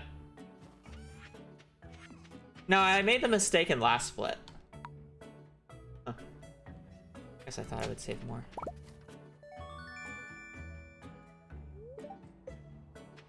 Those are really interesting to grab. Wow, I literally got 4 mystery boxes from that. Wow. I wish the mystery boxes were actually worth opening instead of being completely worthless in this run.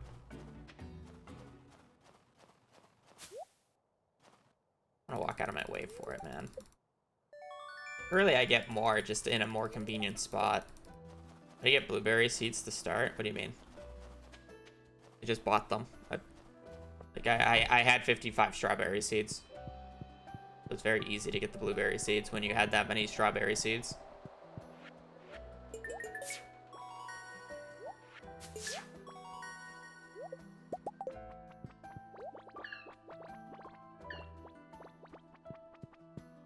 I just realized this character looks like me without the glasses.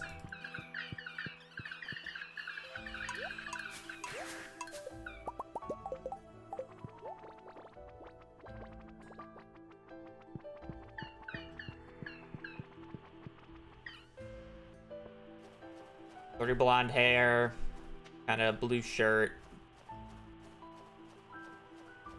Not really the eyes though. Wrong eye color.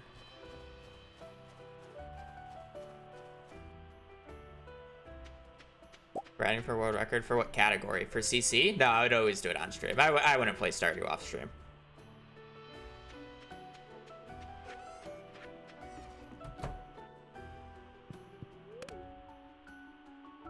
I do hold the world record run for perfection, yes. It's 15 hours, 53 minutes, and 7 seconds.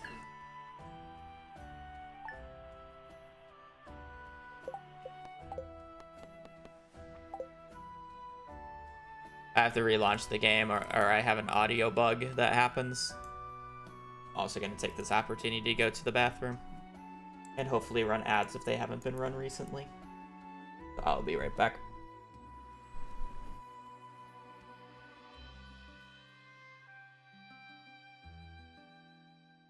So like Stardew? Yeah, I just don't enjoy playing it off stream.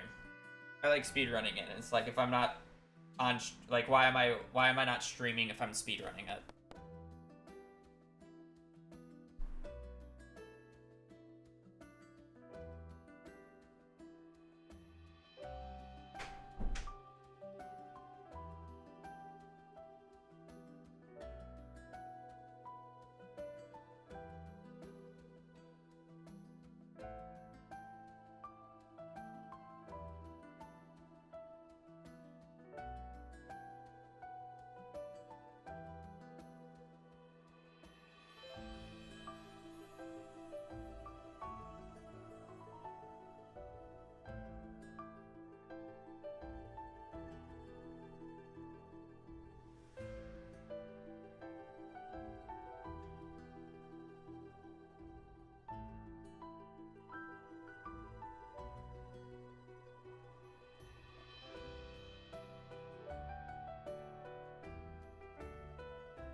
Alrighty.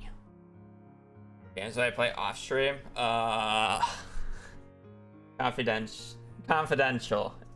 AKA currently League. ARAMs. ARAM Mayhem specifically. And TFT. Now that the dino has been nuked out of last patch. But now it's just Ziggs, but it's fine.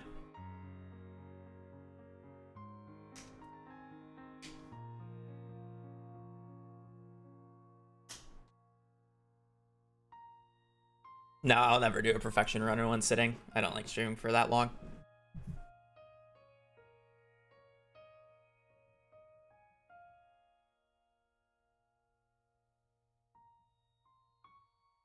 Nuking dinos? I know. We got the 4th extinction. We had plenty of extinctions on this channel. How many more dinos do I need to murder? I need to kill more. Anyways, Leechat, thank you for the 49. I hope you had a good first week of the new year. How's the run going? It's going good. We saved time on the greenhouse split, which is infrequent. Nuking dinos pog crazy. Other than that, run's going chill. We have everything. Bundles are decent.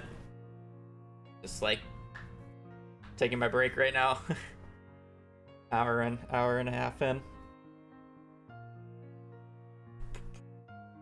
VOD asked about it. They should stop streaming SMR ranked on Final Sports channel. They announced last week that he will be stepping down for next season. Also, they made a new official channel which will stream in the weekend. Oh, that's good. Yeah. I thought I saw in the announcement that it was on Feinberg's channel, but if they're doing it on both, that's fine because people are gonna do it.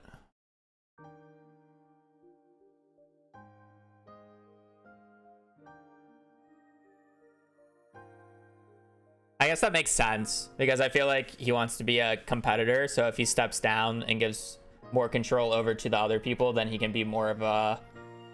It's more like, you know, it's more neutral because it's like if it's on Feinberg's channel and he's competing, kind of fucked. But it's like it's scuffed, you know. It's like they couldn't do it any other way because they want to get clicks on it, and the only person who can get clicks or get as many clicks as Feinberg. So, ever played RimWorld? Not my type of game. I'm not interested in those housing civilization builder things.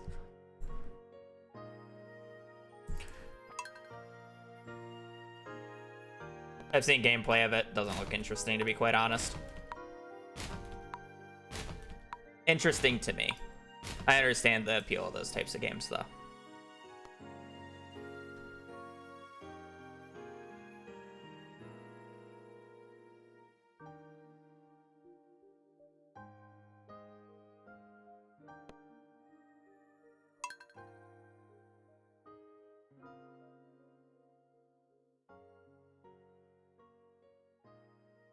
We do play remix bundles in CC here, or in Perfection, yes.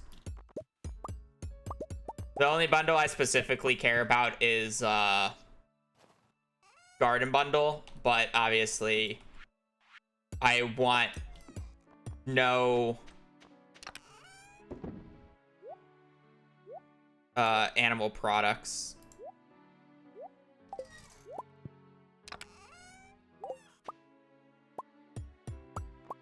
No animal products is the best case scenario.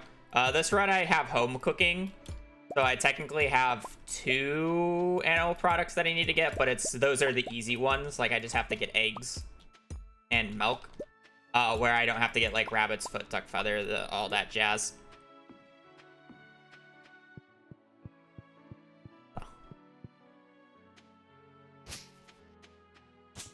Good bundles.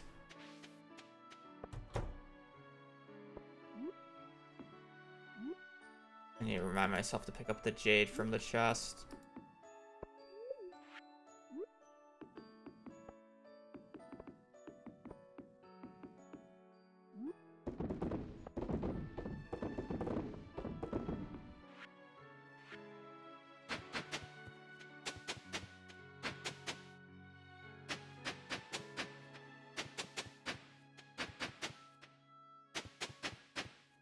That is wrong.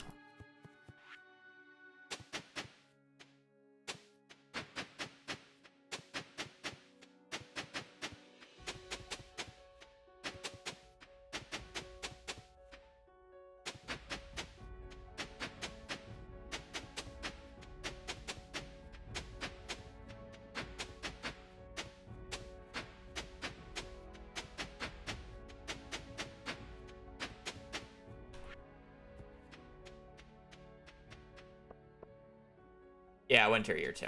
I don't have to worry about books for a hot minute.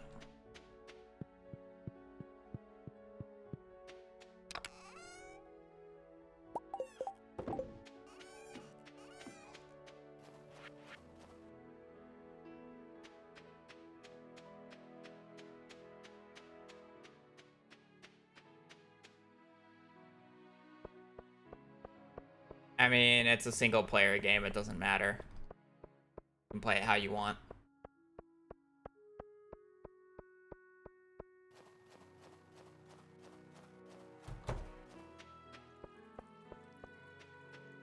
I mean, for speedruns, it's cheating to even play the game on Smappy compared to the vanilla client, so you don't even need to have mods installed. It's just the fact that if you're using Smappy, you're technically cheating.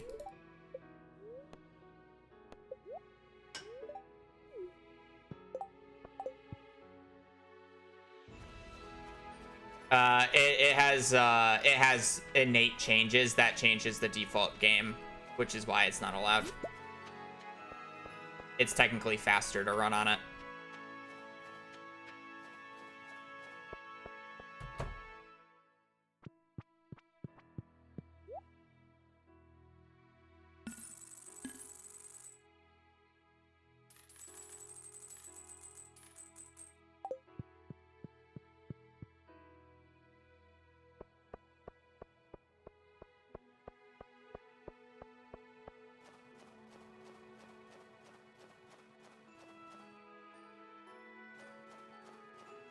I mean, it's at that point, it's just however you want to play. It doesn't really matter. It's a single player game. Any mods is technically not the true, like, Stardew Valley experience, but it's like people enjoy playing with mods and they mod out the tedious stuff that they don't like doing. It's just, it is what it is.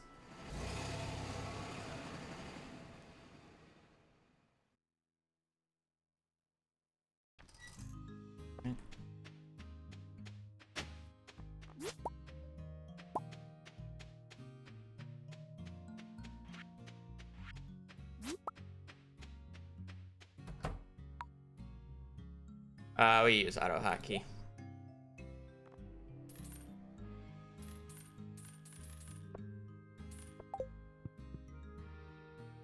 Get one more.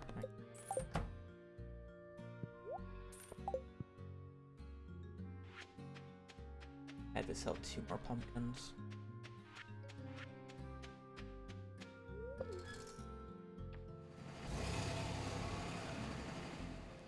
Yeah, I mean, everybody's... I don't like mods in any game, realistically. But...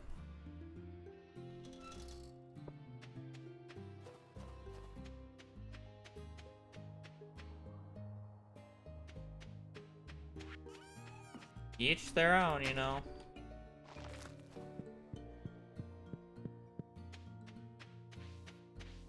Everyone's different.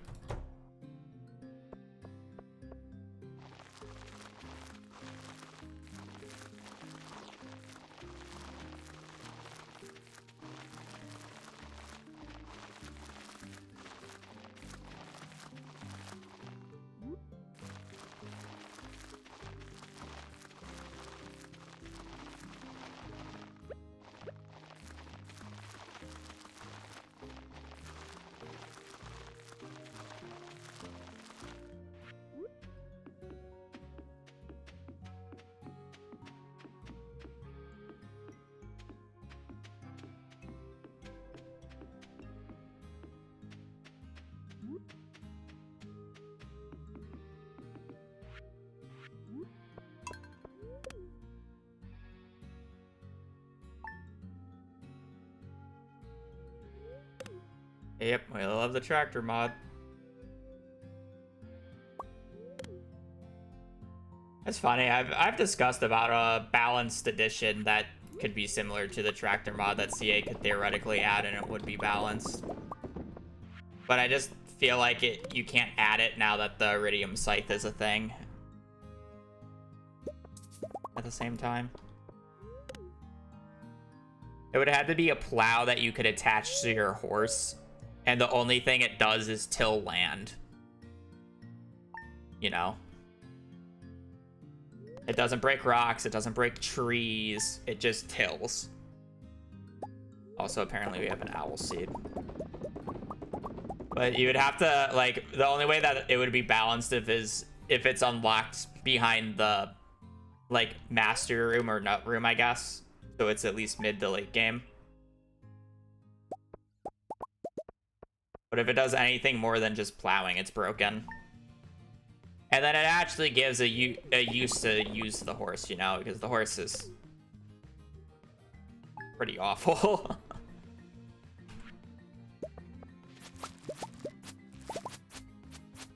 Yeah, like, some interaction with a horse would be fun.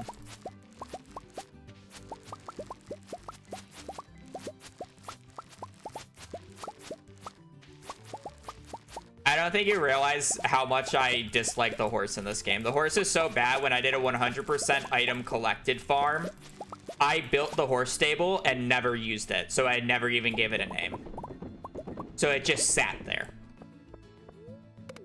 The entire playthrough.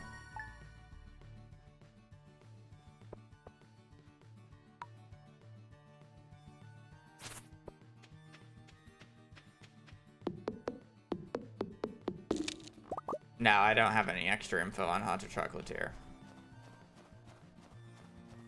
But yeah, I think that would be a fun thing that he could add to the horse, is like plows. I think if he didn't add the Iridium Scythe, you could probably add something that would harvest everything for you as well. Like another attachable plow to the horse, which would be fun. But since the Iridium Scythe is a thing, it's like... Why? It literally should just till dirt.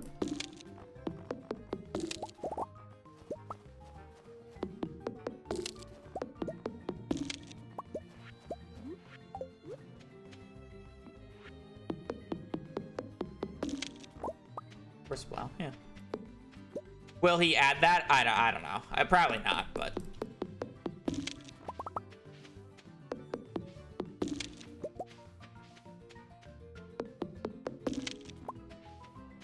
It wouldn't ever get any use in speedrunning, so...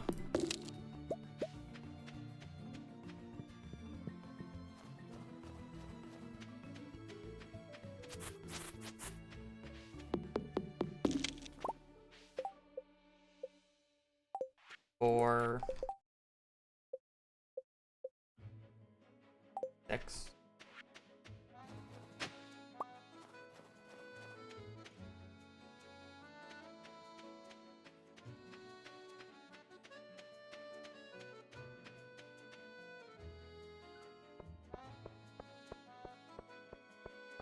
We need 5 prismatic shards. It's 3rd enchant. And we need to do 3 enchants for it to work.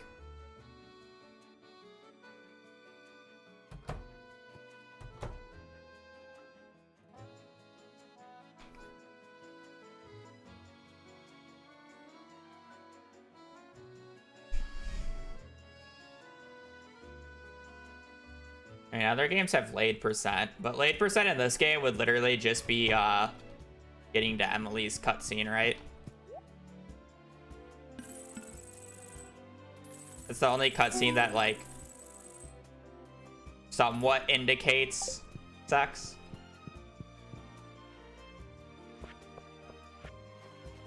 If I'm not mistaken.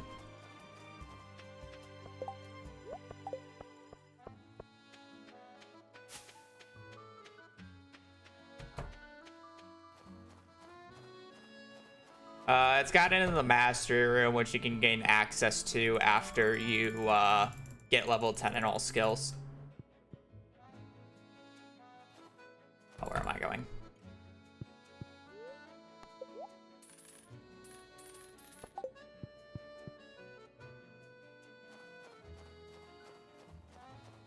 Does Sam has one too? I only remember Emily's because you're in a tent and you spend the night. I don't remember Sam's 10 hearts, to be honest. I know he takes you to a concert at one point, but that's it. I don't even know Sam's 14 heart, not off the top of my head. You hide under the covers from Jody. Yeah, but you're just hiding under the covers. Are you really?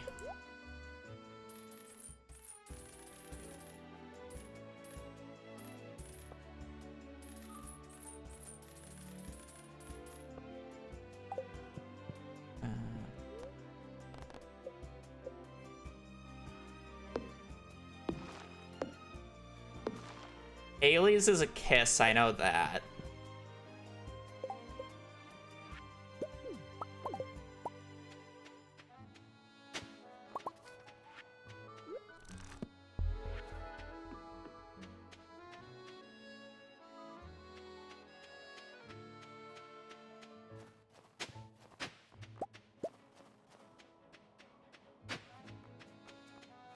Yeah, snow yam.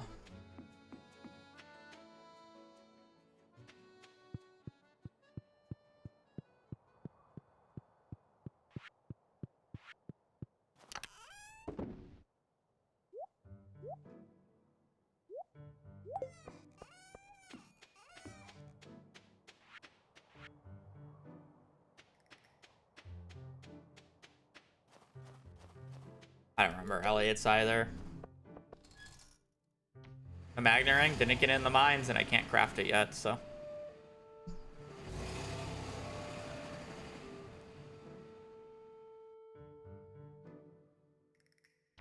Takes you out of boat and forces yourself on him.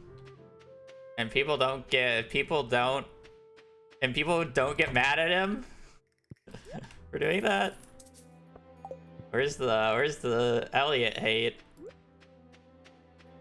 I don't remember the cutscenes. It's been so long. I basically just skip all the cutscenes, so.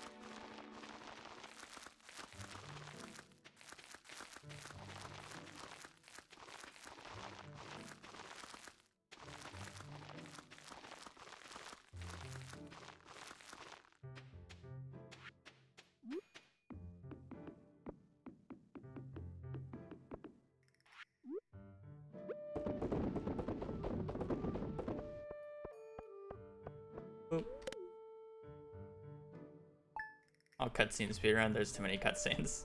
You can't even get them all, technically.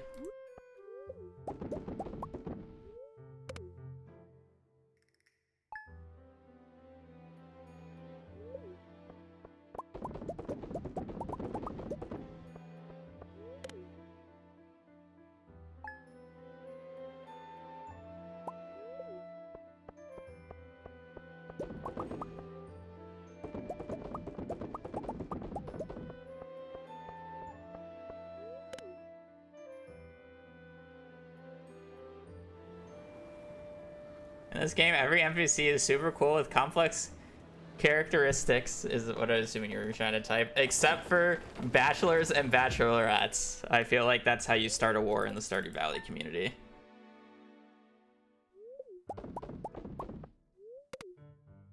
To be fair, the true way how you start a war is saying Krobus is not a good NPC.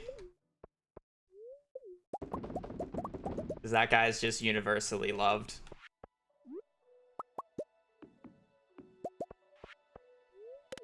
That's truly how you start the Stardew Valley war.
Still need a few more hollies, and I'm pretty sure I still need a no yam.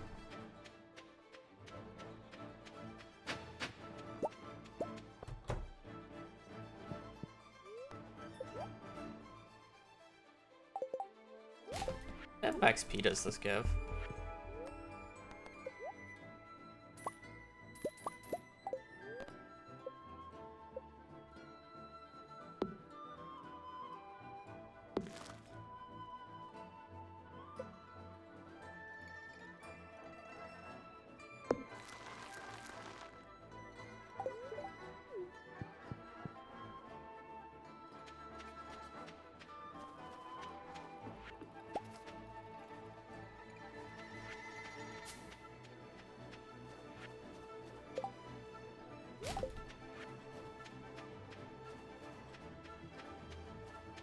I don't want that clogging up inventory right now. If I don't need it for community center, I can get it later. Not a huge deal.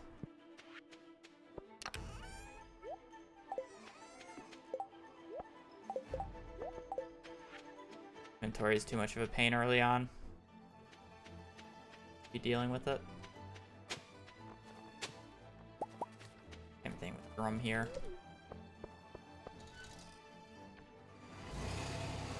Drum's too easy to get for Omni Geodes.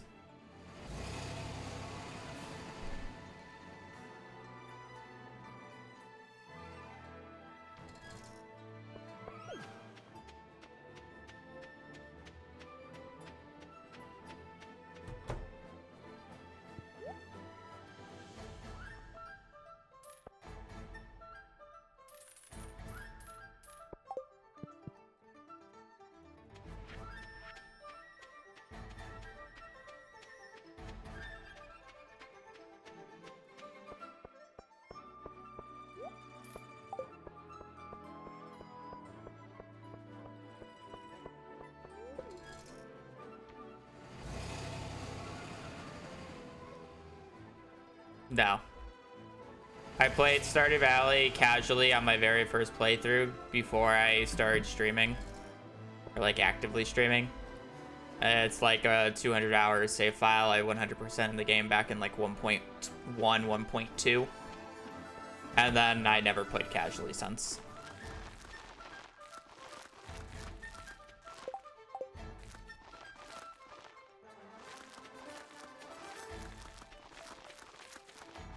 After I did my first playthrough, I wonder if this game could be speedrun, because I was interested in speedruns at the time. And yeah, it turns out people were speedrunning it, so I joined them and enjoyed it, and have been kind of running it ever since.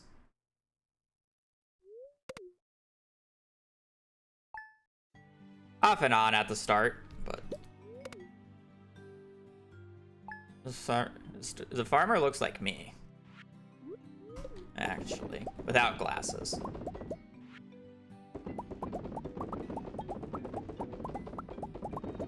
Wrong eye color.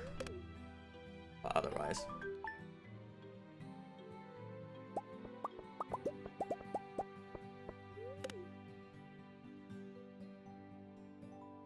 I don't know if CA will allow anybody else to be married, because the last two people who allowed to be married were, I guess technically Krobus, but outside of Krobus, it was Shane and Emily, and that was voted. And they beat out Pam. They beat out Pam, Gus, Clint.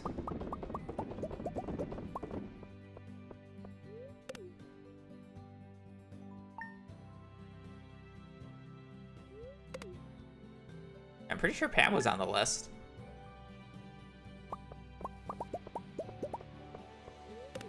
Willie, Sandy. Yeah, Willie, Sandy.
Jane and Emily kind of just felt out of place and kind of useless at the start, so that's why I feel like a majority of people voted for them.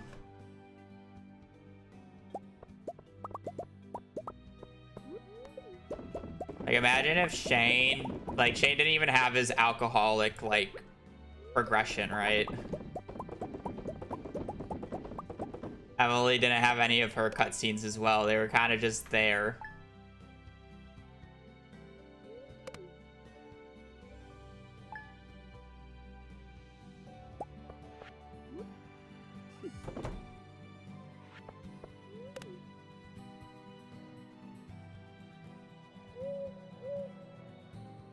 Hopefully we're like midway through the owl thing, so we don't get that many owls. Hopefully not the full 18.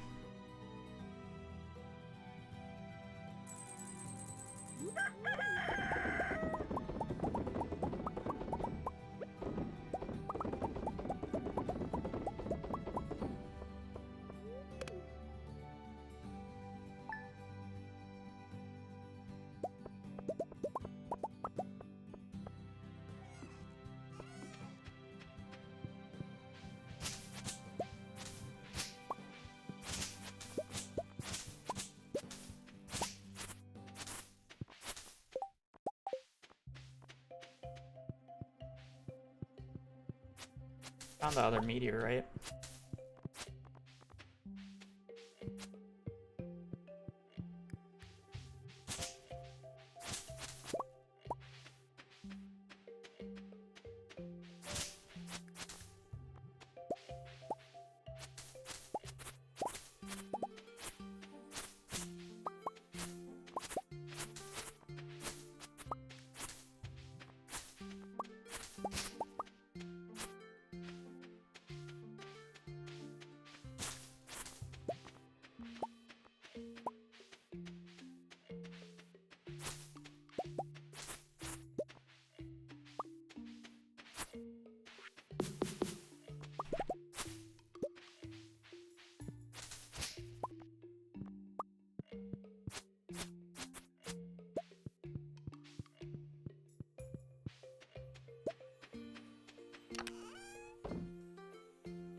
Yeah, I don't have to trade the book yet.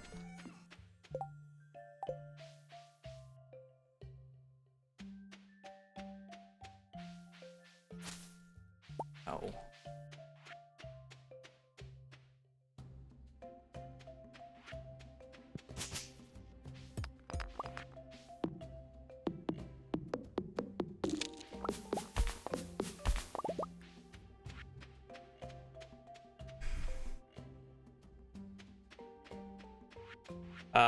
I think I asked this the other day because I forgot. Apparently they're on a cruise, is where Haley and Emily's parents are.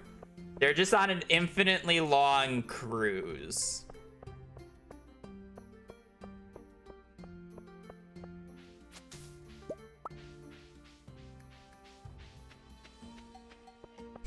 Apparently. Oh, the ship sank? They're dead? Oh, I thought they were just on a cruise. And imagine having 2 dead parent families in this town. God damn.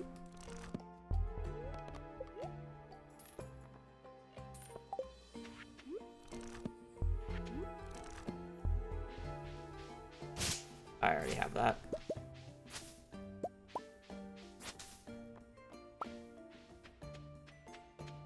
And given how long they've been away. I feel like it's kind of hard for a boat to go missing, though, without it being known that it's missing. Like, obviously, a boat can go missing, but, like, you kind of know it's gone missing.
Statue of Blessing plus a lot of treasure totems for artifacts later.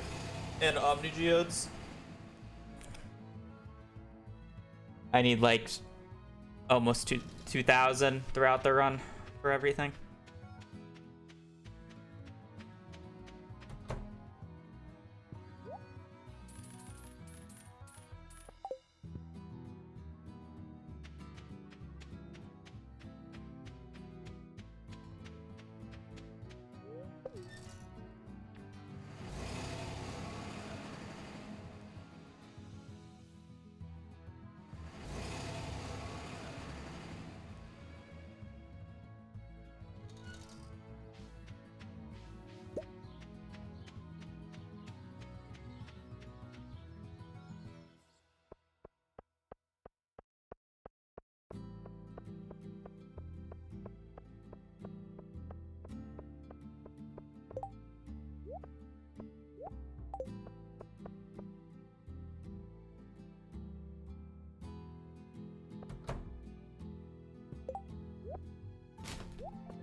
It's not worth blocking him unless if you're literally right there.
I mean, I just don't, it's just like that's the first time I've been in a saloon, so it'd be kind of hard to block him if I haven't been in the saloon yet.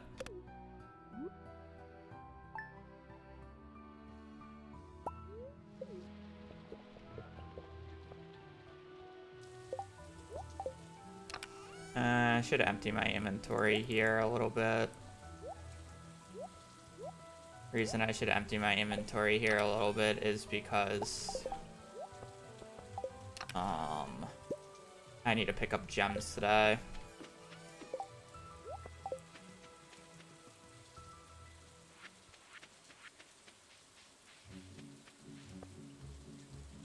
That's not how you enter the bus.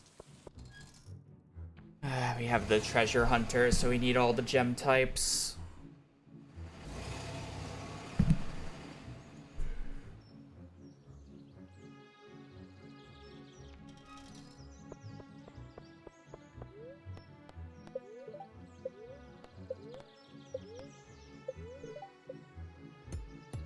Yeah, give the ancient seed to Gunther. You can keep the dino egg until you have a big coop. And then you can incubate them. and get dinos, and then you can get more dino eggs. Oh! Okay, well, I'm gonna have to go get a new totem, I guess.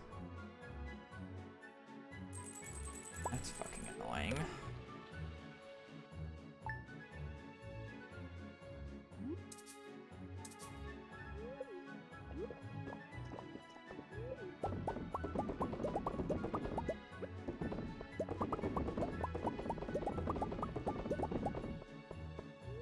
Or one infested go burr, I guess.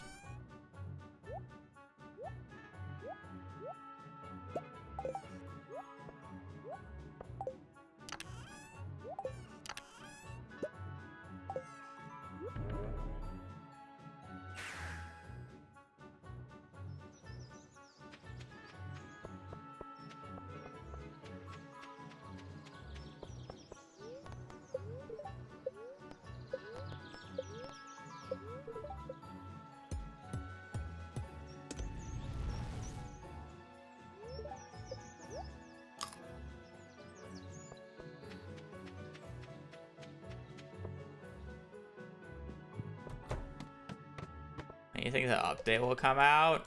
Probably a year.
I think CA saying that that they're working on 1.7 was a mistake at the thing.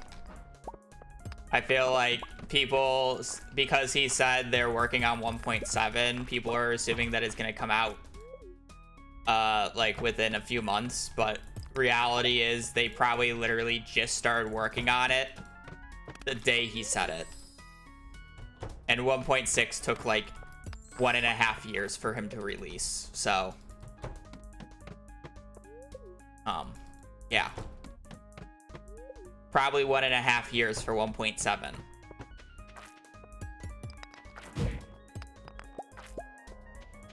And it's only been half a year.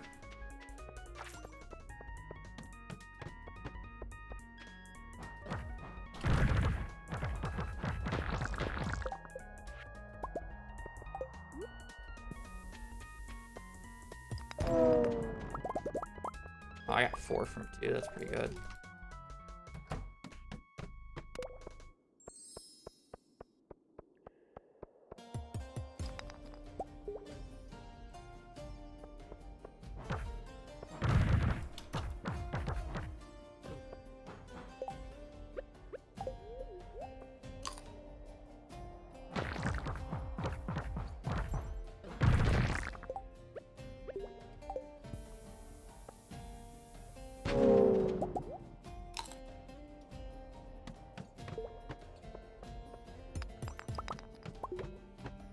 Yeah, but it's not worth going out of my way for everything.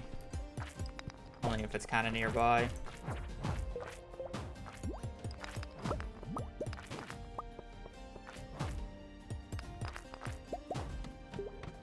Way too much damage. We got that out of the way. Realistically, I shouldn't touch any more cat statues.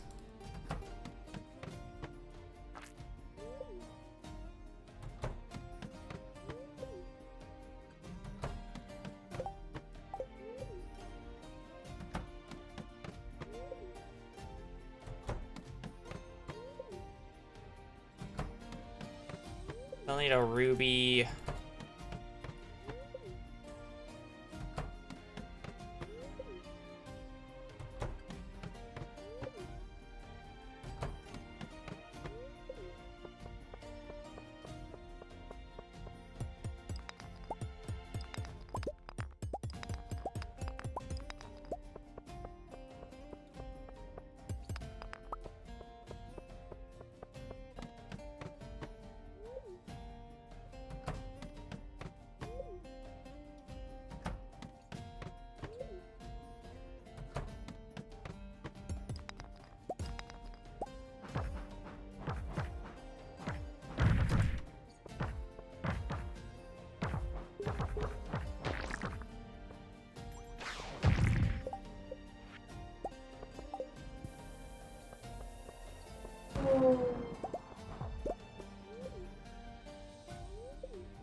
I don't know, floor on 7 is pretty crazy. Only if I could actually utilize that. I want to get at least 10 solar essences for magnet rings. I want to get mining level 6 so I can actually craft bombs. And I'm looking for at least 1 ruby and 1 diamond.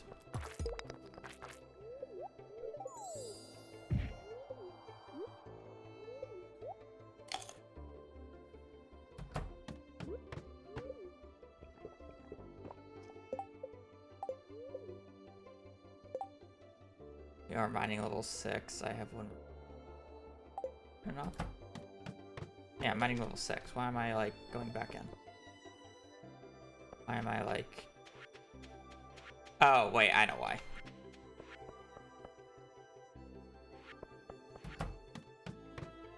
I need like... Oh, I need...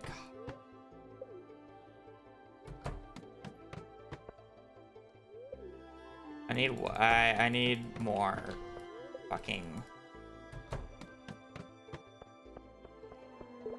solar essences.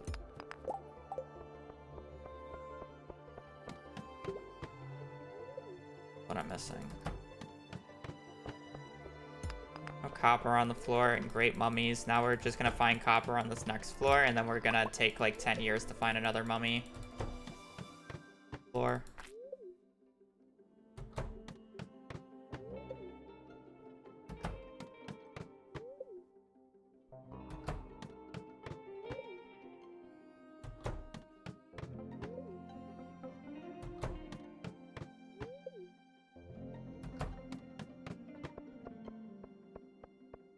Where's...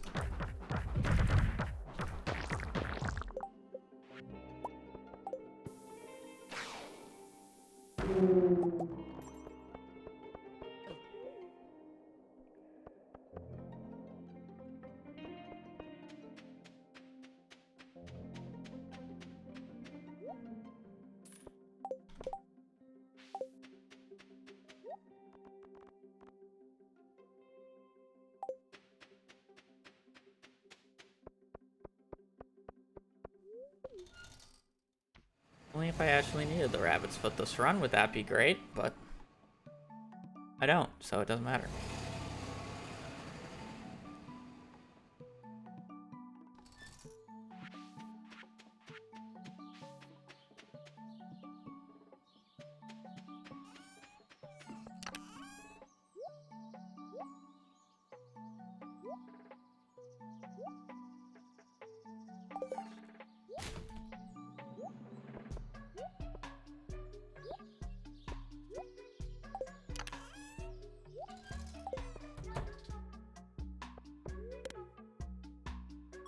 I'm not buy rabbit's foot. I literally just said I don't need it.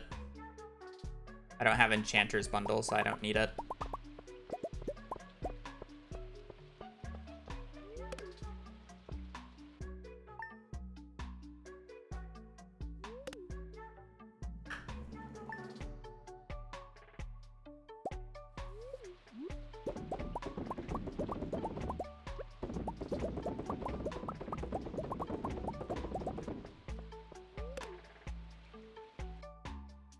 The mushrooms will be put into seed makers to brute force the ancient fruit, but the main reason for the stumps is they give 5 forging XP every single time I harvest one.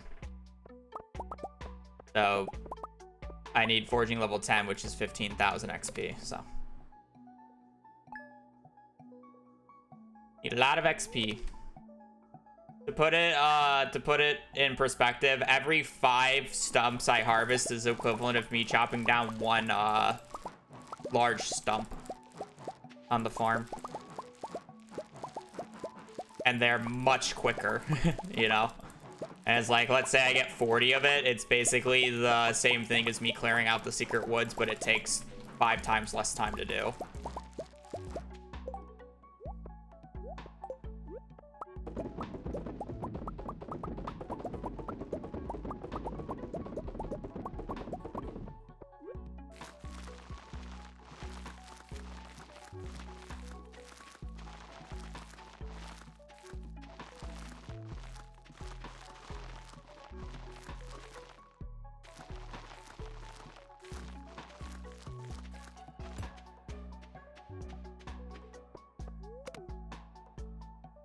Obviously, I don't have 30 yet, but... Nan, thank you for the 57. Happy Friday. I hope you had a good first week of the new year. Yeah, books. Don't know books. It's on winter. Books are winter 5th year 2, winter 26th year 2, potentially winter 28th year 2, and spring 21st year 3.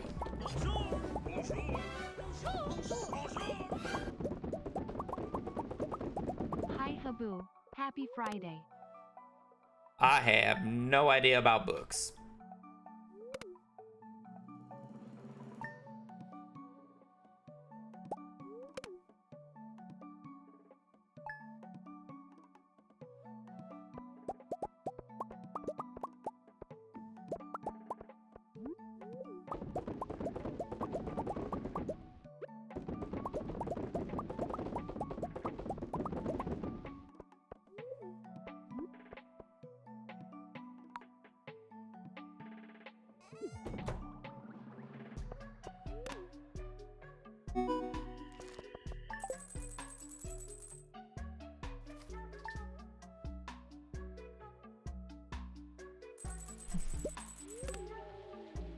On the second.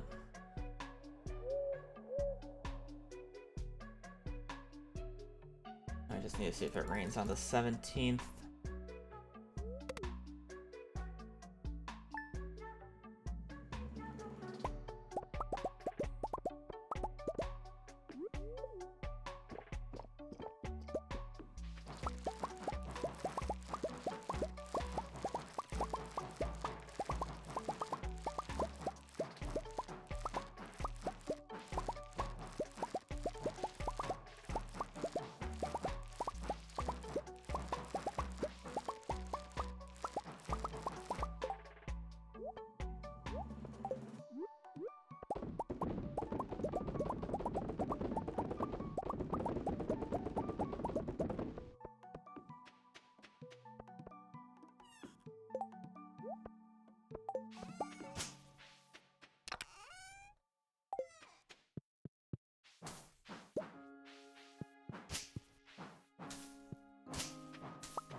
I have my axe on me.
I don't know if I need a fern specifically for this CC set. I would have to double check.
I don't know why it does that sometimes. That moss just decided to leave.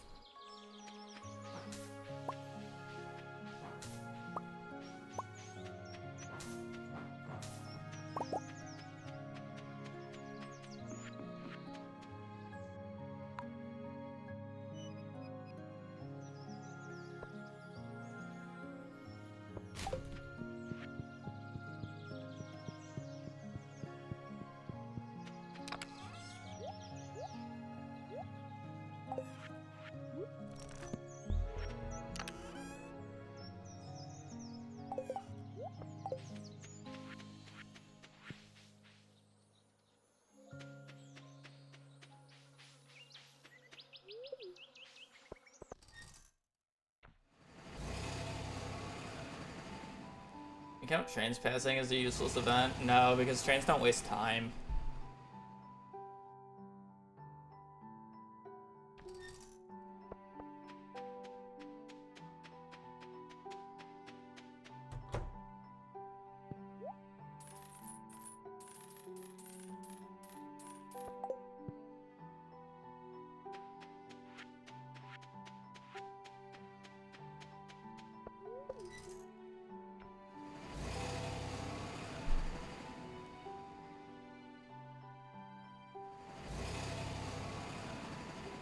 Trains can't spawn until noon, and you go to the summit right in the morning, so it's not possible, but it'd be funny.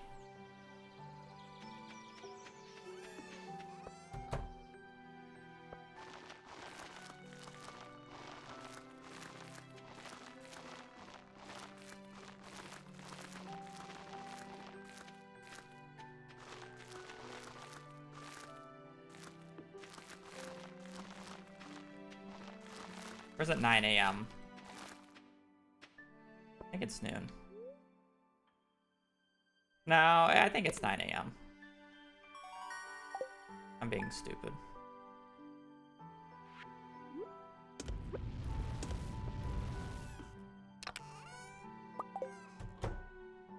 Because I assume you just said the or you just you thought you asked the question because the train just happened and it wasn't noon. So me saying noon is inaccurate. It's some timing method.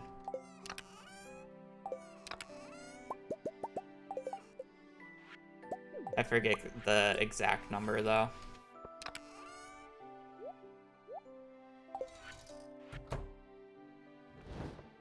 Nine.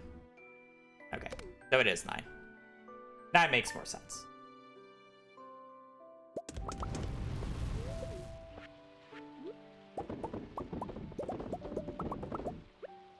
Same issue. We go to the perfection thing first thing in the morning though, so. Doesn't change the result, but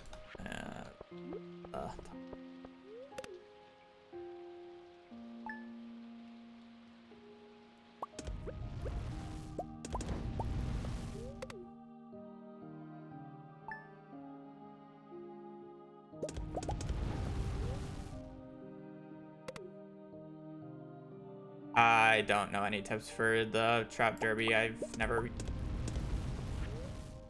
only done the Trout Derby once. And that was when it first came out. And I didn't really pay much attention to it because I didn't care.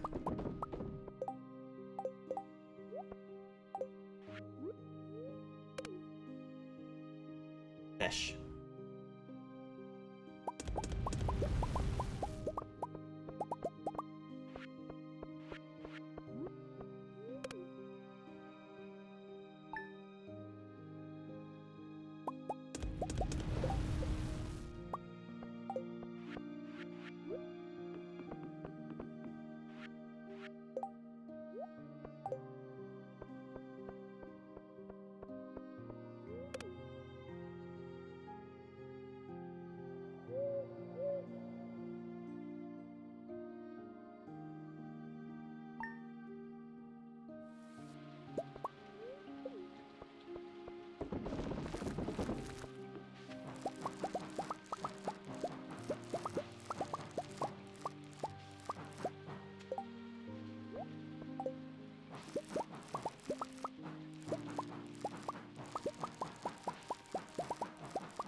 see if it rains on the 17th or not.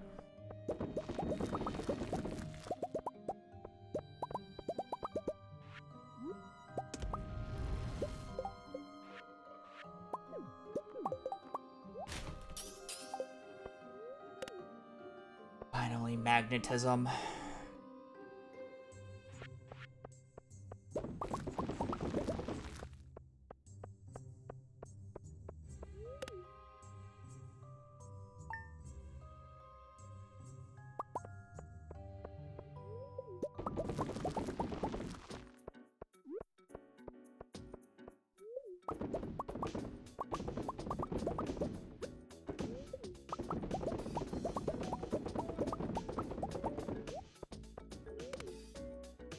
I need to go out on one of the Wednesdays here, though.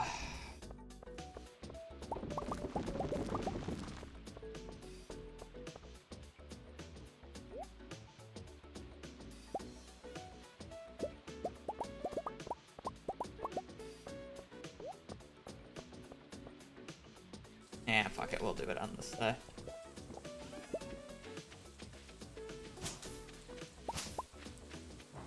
Sooner the better. I was thinking about doing it in fall, but I want to get me moss right now. And then I need to get hardwood so I can actually make quite a few more stumps that we'll most likely need. And then I also need to go and buy I need to get a replacement desert warp totem for next year, so.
Okay. I mean, we're in a fine spot.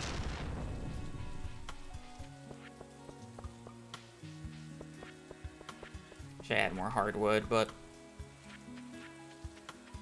well, we should get a bunch in the next few days. You can look what you need to do to get perfection if you gain access to Key's Walnut Room on Ginger Island, and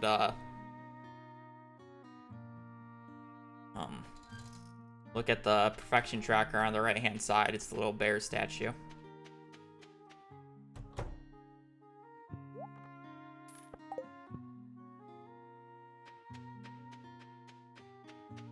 I have to come back here on a Thursday later, so that's when I can trade for the warp.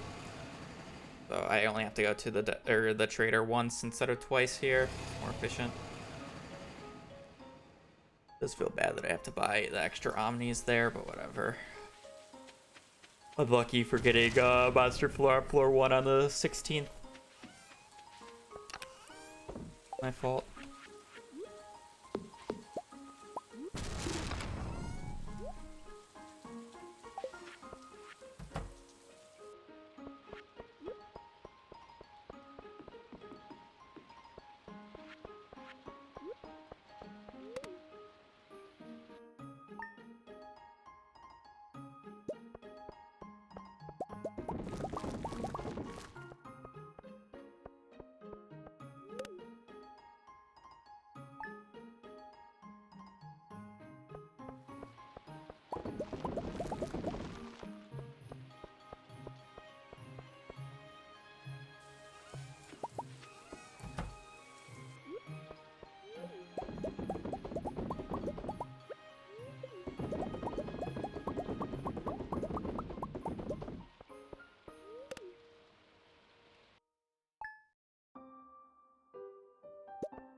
Spring year 2.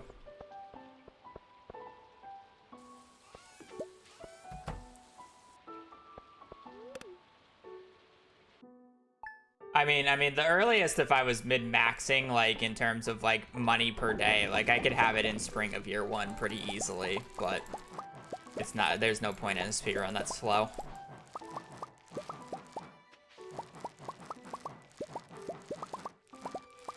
Like, making 5 mil in spring year 1 is stupidly easy. Like, that I could do that without a seed. Literally just rushing mines into doing iridium runs for the rest of the season. But and you only need 360,000 gold for one set of books, but it's like, obviously you're probably not going to get a book in spring year 1 plus if you seed it.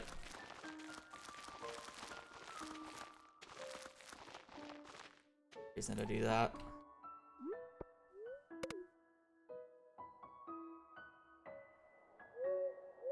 Last time I finished a run, I haven't finished a perfection run since running, so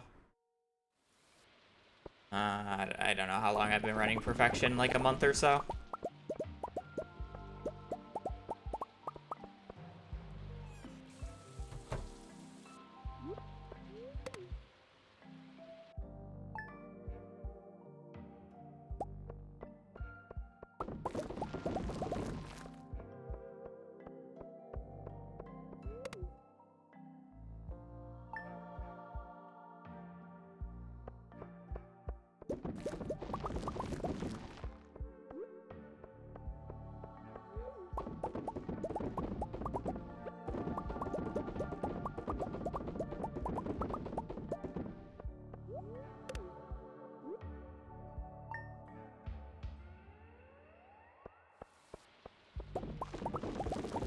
Yeah, I mean, it's whatever.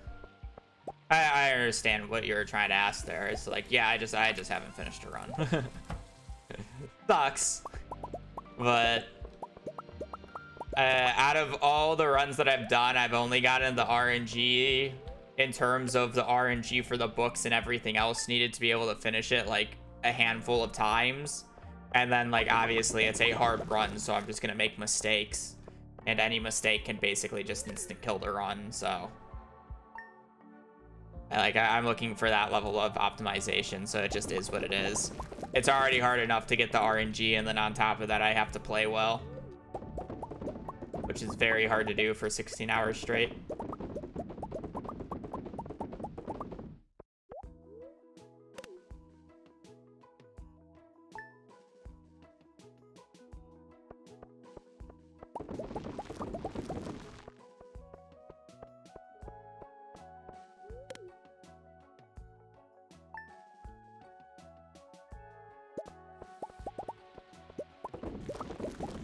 I just realized the input display is not there because I disabled it when I was doing the thing yesterday.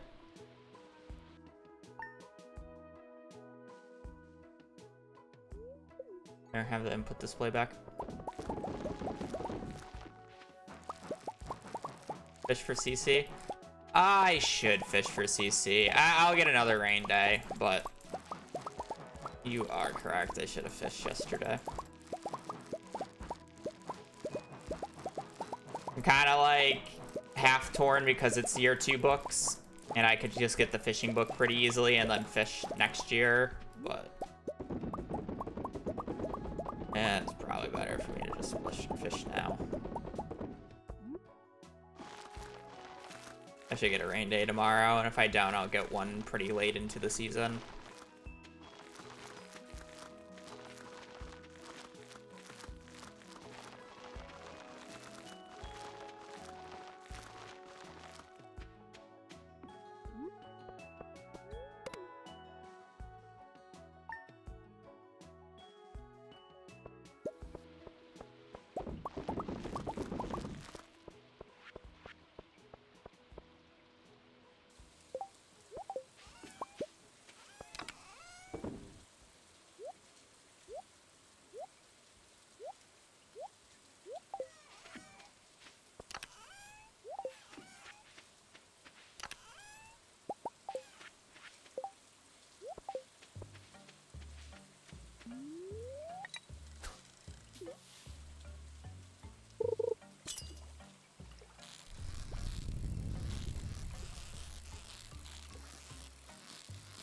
It's called rebinding keys, but yeah.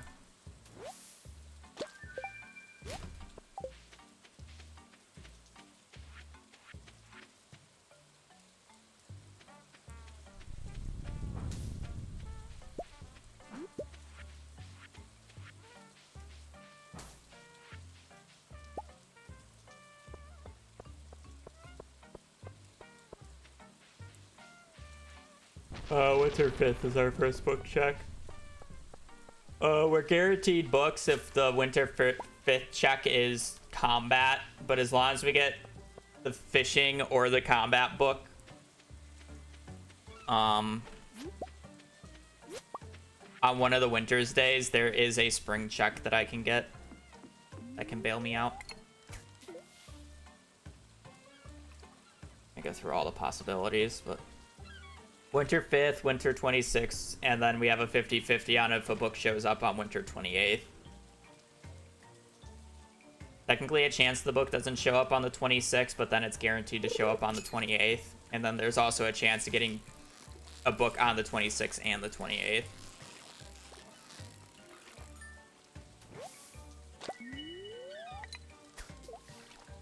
And then we're guaranteed a book on the 5th and the 21st. The 5th of winter and the 21st of spring. Excuse me.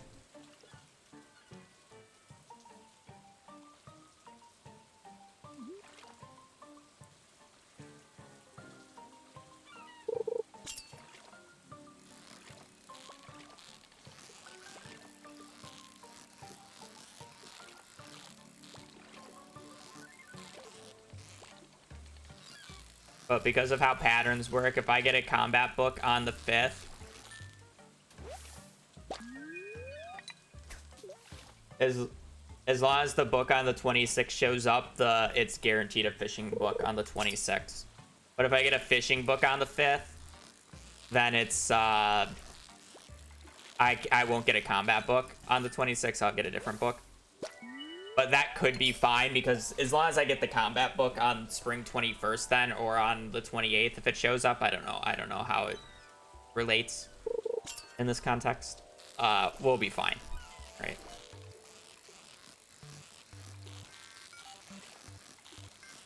I have the bailout check, but I just need to get one of the books.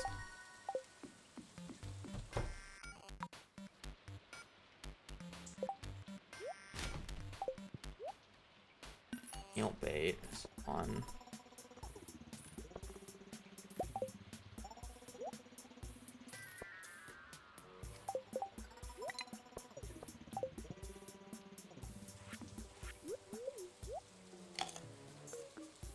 They're bounded to spacebar.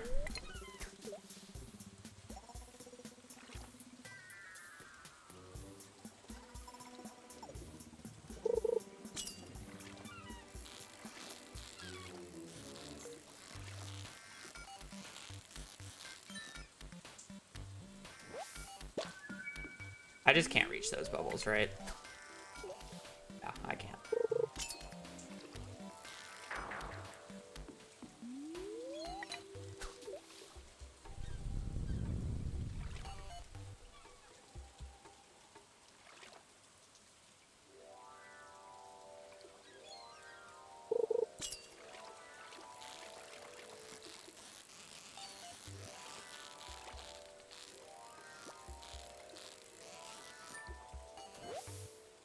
There's another albacore, really?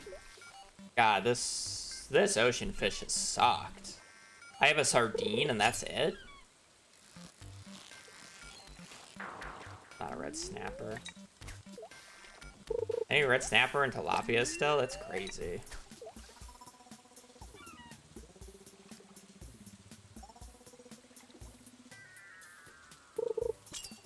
Man. Another fucking sardine. Gotten like 6 sardines so far. I think this is another sardine, but it could technically be a snapper, so I'll catch it.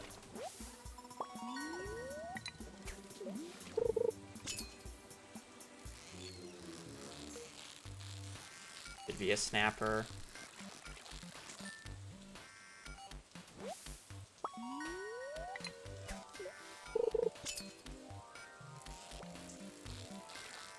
But if you're not a tilapia and another albacore, I'm actually gonna lose it. You're an albacore. Holy fuck. Holy fuck, I'm about ready to just reset this run and just be done for today. Like, I'm at, like, I've already lost probably about 2 minutes to this fishing split.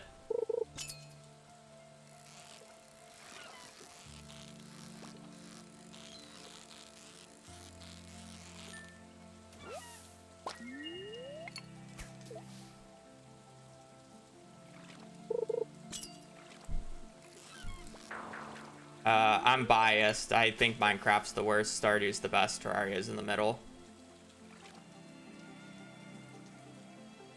But I'm biased. Minecraft music is more just nostalgia than, like, it's good, obviously. But I think it's carried a lot by nostalgia.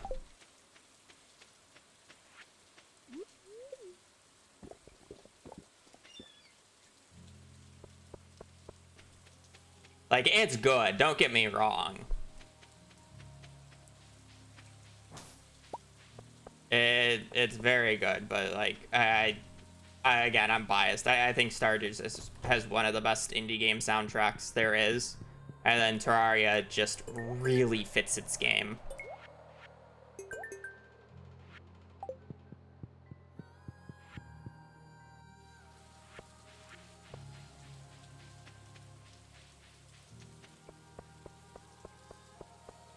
Yeah.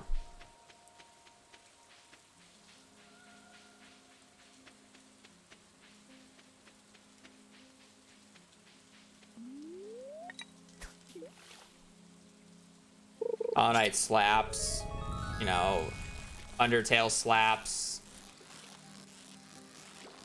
Like, there's a lot of really good indie game music.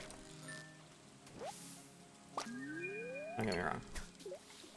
I'd listen to, like, I Minecraft music's in my playlist. It's not like I hate Minecraft music, but out of those 3, again, I'm biased. It's just gonna be Stardew, Terraria, Minecraft.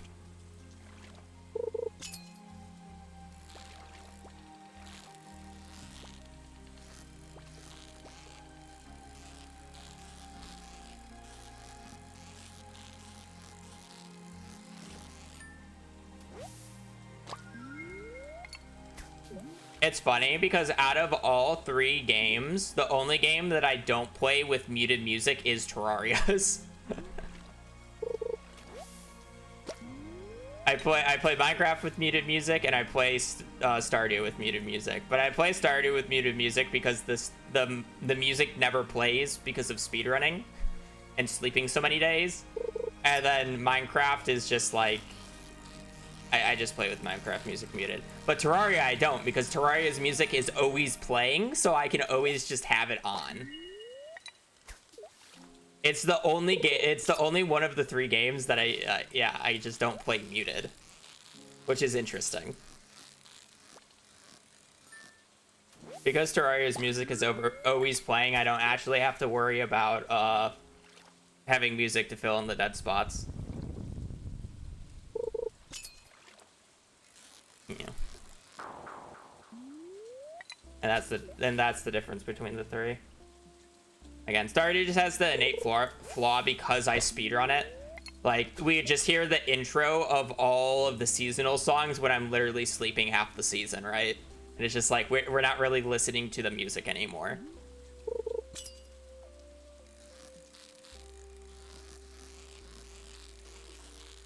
This is just a salmon. I was hoping it was a tiger trout. That was just stalling for a second.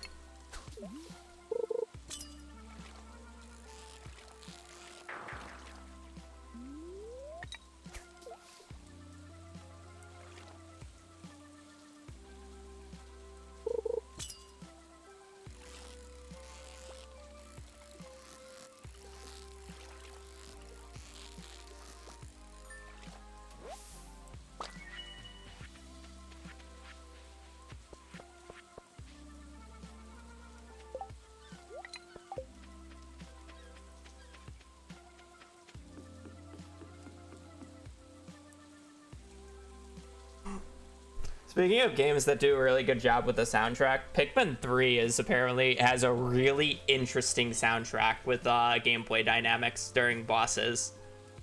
Its songs are dynamic based off of what's going on in the fight, and it like loops, and it just works. It like, I watched a video on it. Some guy did like an essay on it, and it's very interesting how it's incorporated into the Pikmin 3 sound for boss fights, because it's like during hectic moments, like the beat is like more up pace and more frantic, and during more of the lulls of the boss fights, it ends up like slowing down, and it's like the give and toe of the boss fight, where it's like slow and then hectic, slow then hectic, and it just like starts looping itself.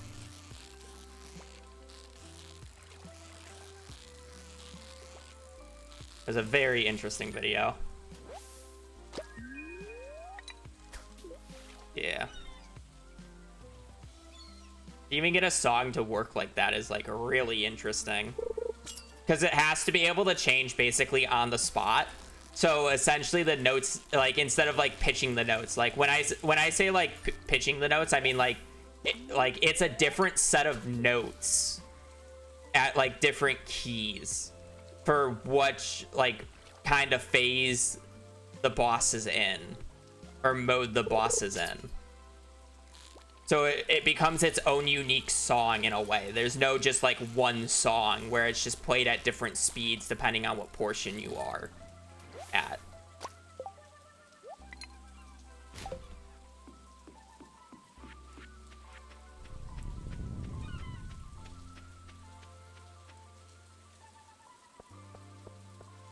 It's just interesting.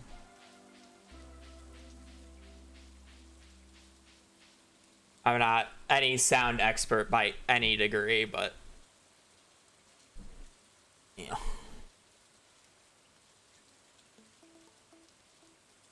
Okay, well, the river and eel went well, mainly because eel and eel bait, but goddamn, was that first ocean part terrible.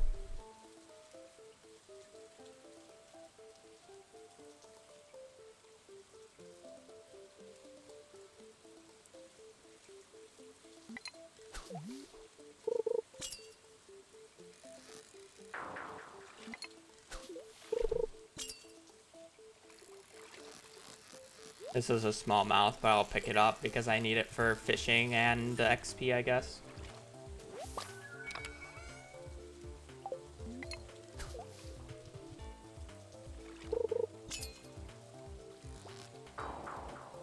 I never played Pikmin 3. I only played Pikmin 1 and 2. So I wouldn't be able to tell you. I also didn't play Breath of the Wild. I just watched a video essay on the Pikmin game.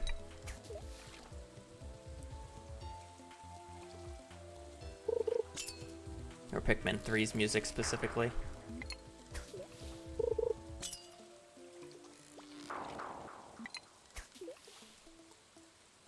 One bream, please.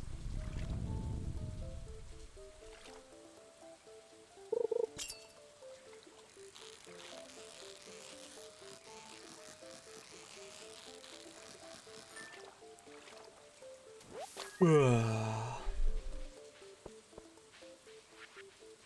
guess 7 p.m. is not terrible for a bream.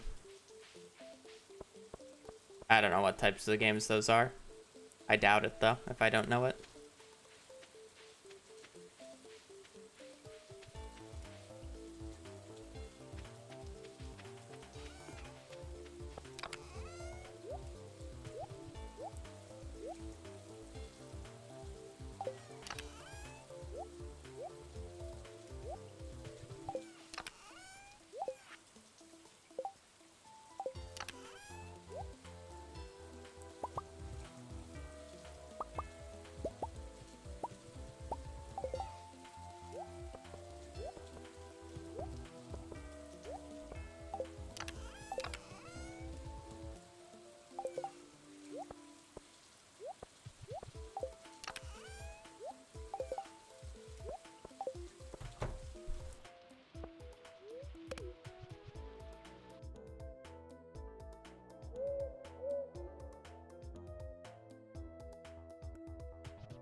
I know Balatro does have a good soundtrack, but I also feel like the sound design of that game is the bigger, like, takeaway from it. I think the sound design of the game itself is probably one of the best sound designs of any game. It's so satisfying. I've never even played it. I've watched videos on it, or like videos of it when it was like first came out, and like, oh, it's just the satisfying game, you know?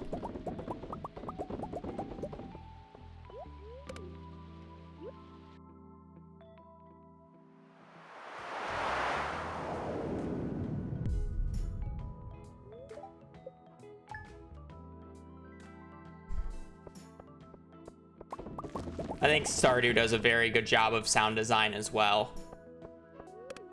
Very satisfying sounds. Everybody likes to, or loves listening to the harvest sound, you know?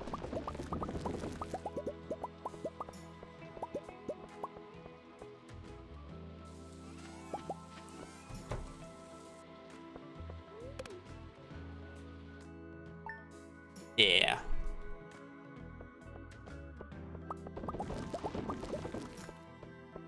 Stardew does a fantastic job as well, but yeah, I think Balatro is just a little bit better in that regards.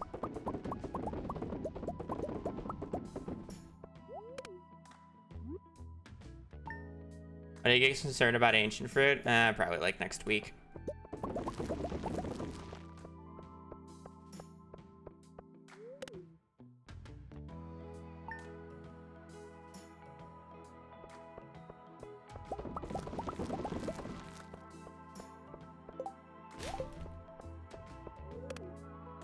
We still got 10 more days.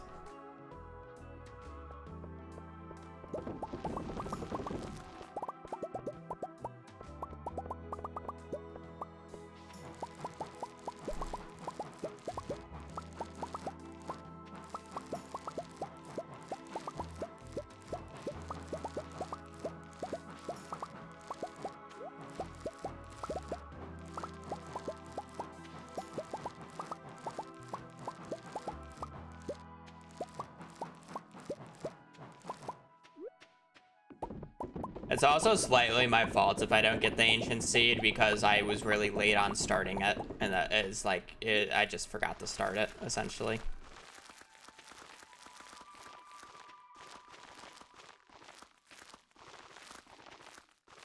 Like I had the resources, I just didn't craft them for like 4 or 5 days.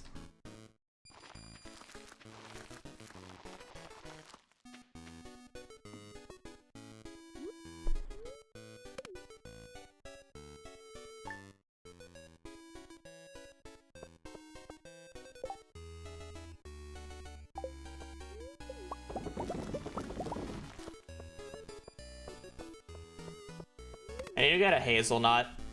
The only thing that I should be missing in fall that I can't get in summer or the day before.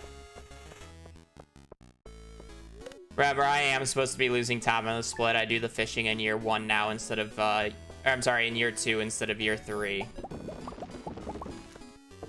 Granted, I'm probably losing more time than I realistically should because of how bad that fishing day was and just and then the extra day that I went out.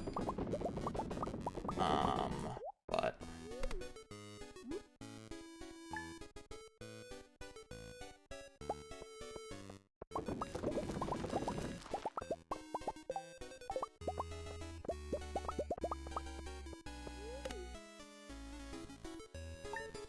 fine.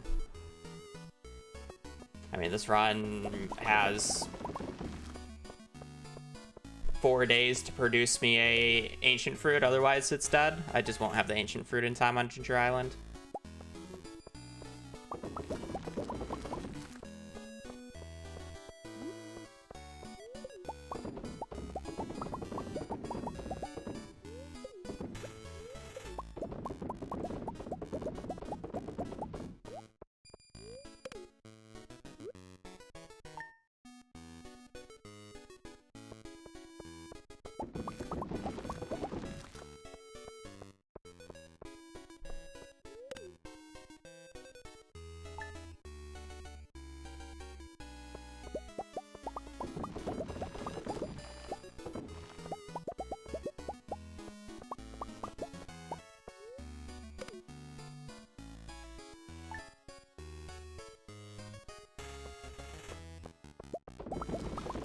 Especially saying that I'm out of mushrooms now. Well, I don't really want to continue it if I don't get an ancient seed here. It's just going to be too rough.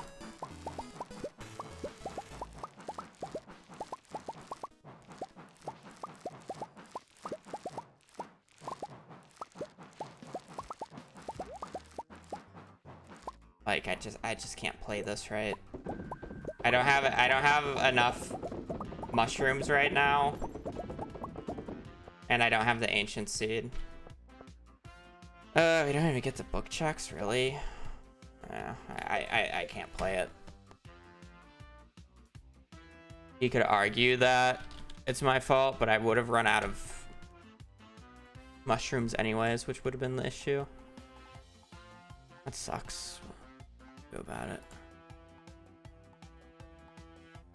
Slightly my fault, though. Alright. Time for the crash out. You know for a fact we would have books on the run that died to not getting an ancient seed. Time for the crash out.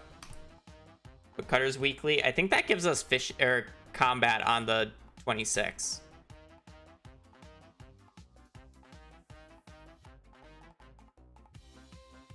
Does. All right, so basically this comes down to, did I hit fishing book on spring 21st here? And if I did, fuck this run, or fuck this game. Oh, okay, run was dead. Save some time. So sad.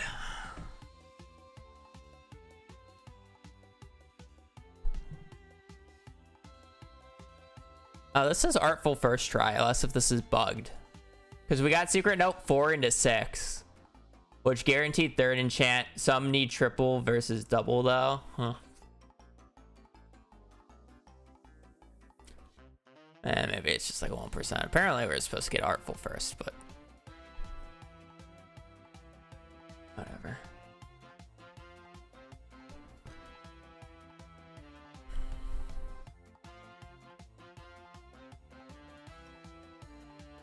Oh, I know where I lost extra time on that from. I had to reset the day because of Skull Caverns. I remember. That's why I was losing so much time. Wondering why I was losing so much time. Woodcutters weekly, combat quarterly, woodcutters weekly, and then we don't get another book until in year 5 or year 4. Which would be almanac, combat quarterly, and nothing. Well, whatever.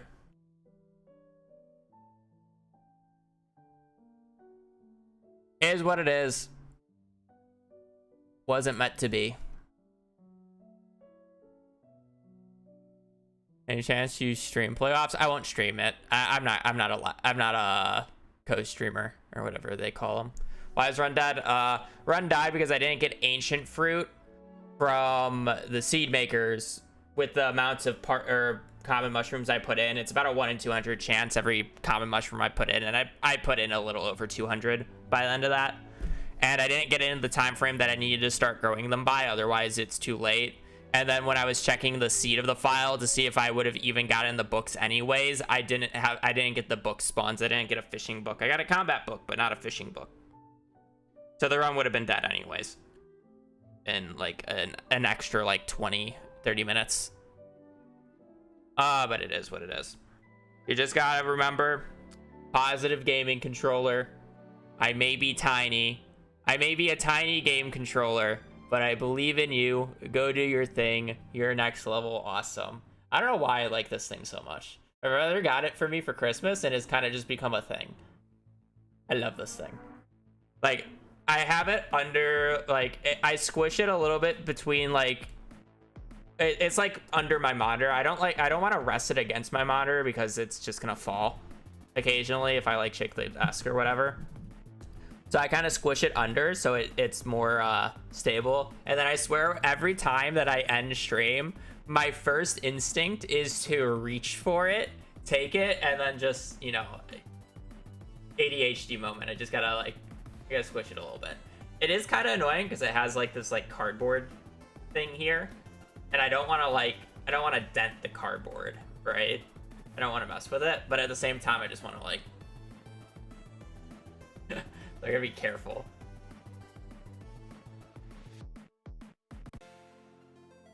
You can elongate him or stretch him this way too. I don't know, I like this.